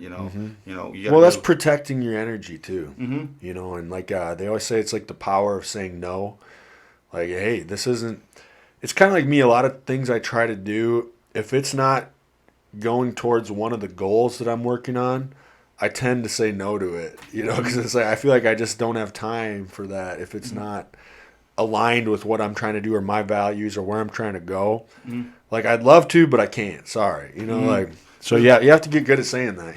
There's a lot of times, especially now, coming up too, with this prep, Ooh, we're just getting into it, so I'm thinking like, because it's like what 26 5 months away. So 26 is when we start prep. Yeah, so like right now is the time, and I'm glad that like I was telling you, like I got that sweet tooth for a while and stuff. I've gotten all that under control, and I'm back good. I'm on the plan and stuff, and I'm like, okay, now's go time. So it's like there is no more room for like those little fuck ups. There's no more room for like you had fun, you got lean, and then you kind of, went you ate a lot of stuff you shouldn't have for a while, and it's like okay, but now that's done. Now we're on this path, and I know it's only going to get harder for these next 5 months. So it's like. I feel like I've got myself in a really good mental place again, and I think that's important. That's a big, big part of it, because like I said, the physical aspect, we've seen, we can do it, but when it gets to those last 4 weeks of, you're being depleted energy, you're having second thoughts. That's what I'm like looking forward to in a way, but also not, because that's what I want to go through that I've never been through. Exactly. And I want to take I want to take myself there. So. I'm excited to see how everything comes out, man. It's gonna be a very fun experience, and I feel like I'm gonna. You're gonna learn a lot. That's the biggest thing I'm excited for to see is what I learn along this journey. Not just about the sport, but about myself. Yeah. I know I'm gonna learn a lot about who I am as a person, the mentality that I have. Well, and you're going to take yourself to some, like, dark, like, hard places, and that's where you really get to know yourself. And like you said, you got to push yourself because nobody else is going to push you for you. Yeah. You got to be able to dig down deep, and you got to want it. That's what it comes down to. You got to want it. You got to want to put in that work. Right, and that's why I'm glad I'm kind of got myself back on a good mental – because I think a lot of it was, like, I had pushed myself, and it was good, and then I kind of added this podcast on top of it. And I think I was just learning how to balance this with everything else. And now I feel like I've got a good balance again. And you know that with the business and stuff, dude. So, like, this was a new thing. So I'm like, okay, so I still have to put in all the obsession and the work and all that into my lifting and stuff and do the pod, because it was taken away from it a little. I'm like, how do I balance it? I'm like, now I got it kind of under control. Yeah. So I'm like, all right, let's go. 5 months, we got this shit. Exactly. It's go time. And I feel like. At that, like when that start, it's a different. It's gonna be exciting, dude. Yeah, but we got like the best coach, so that's a good thing. Yeah, man. I mean, there's a lot of great coaches. Don't get me wrong, but no, to each their own. Respect every coach out there.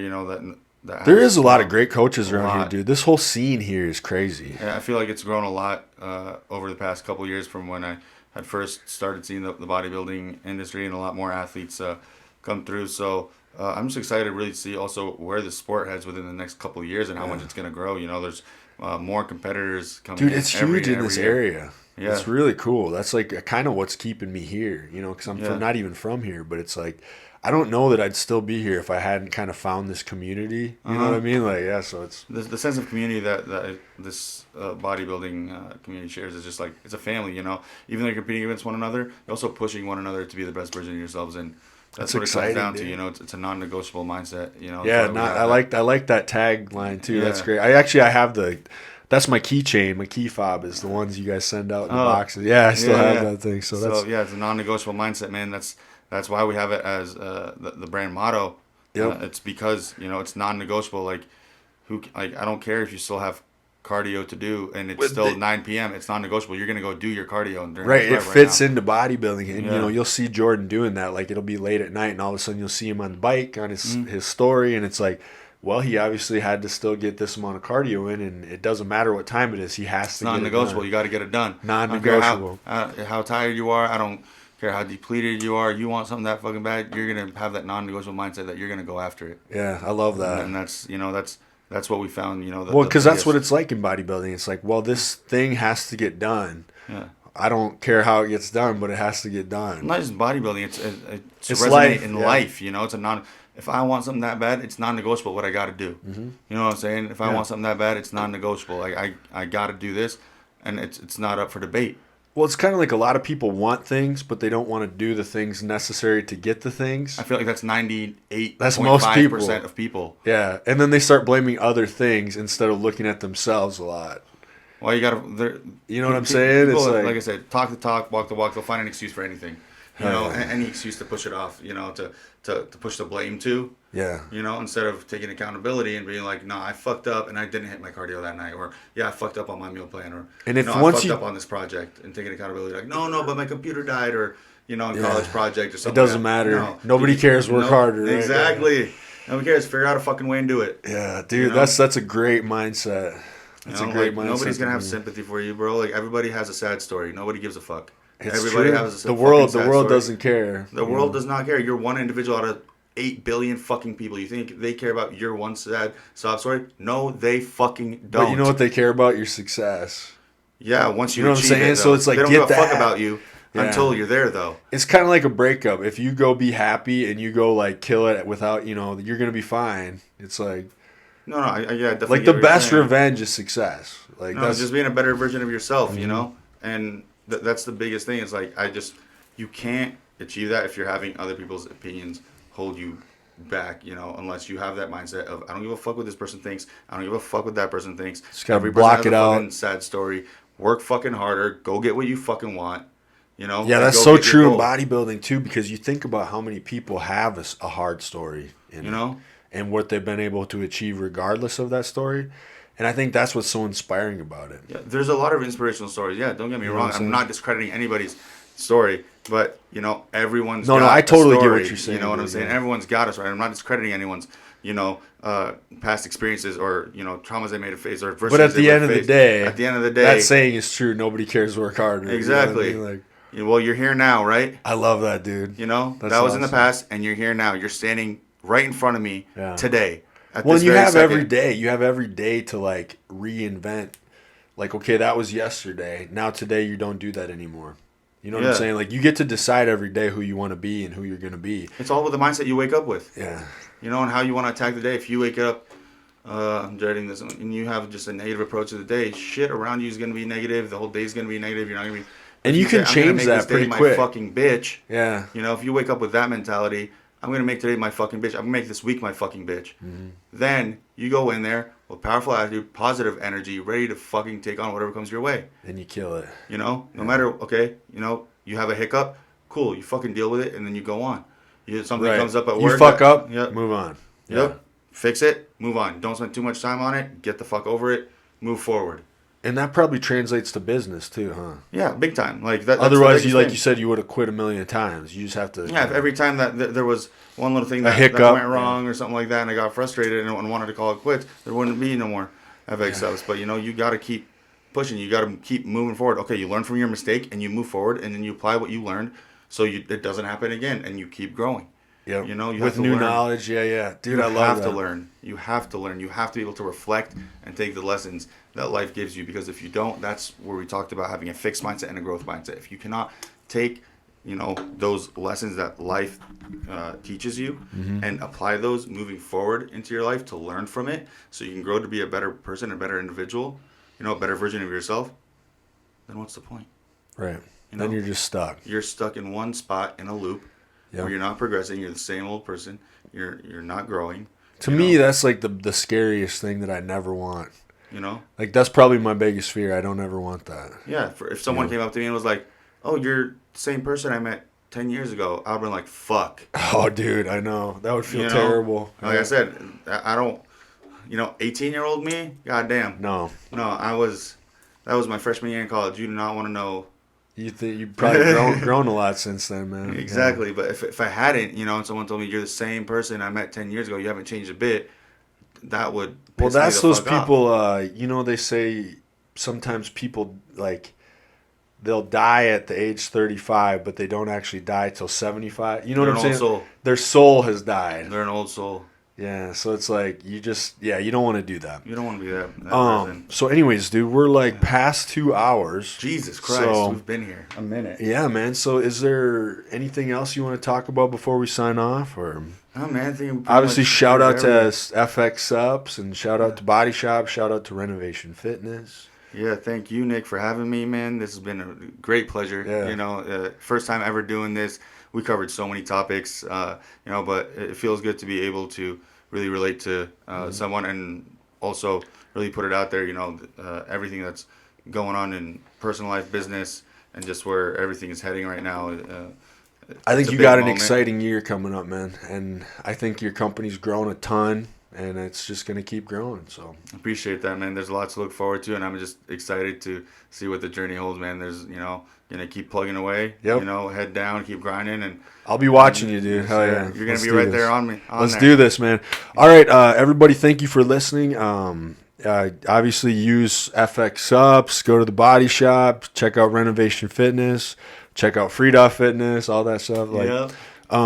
And thank you guys for listening. And anytime you want to come back, man, we'll have you on again. I appreciate you, Nick. Thank you, man. All right, dude. Appreciate Thank it. you. Hell yeah.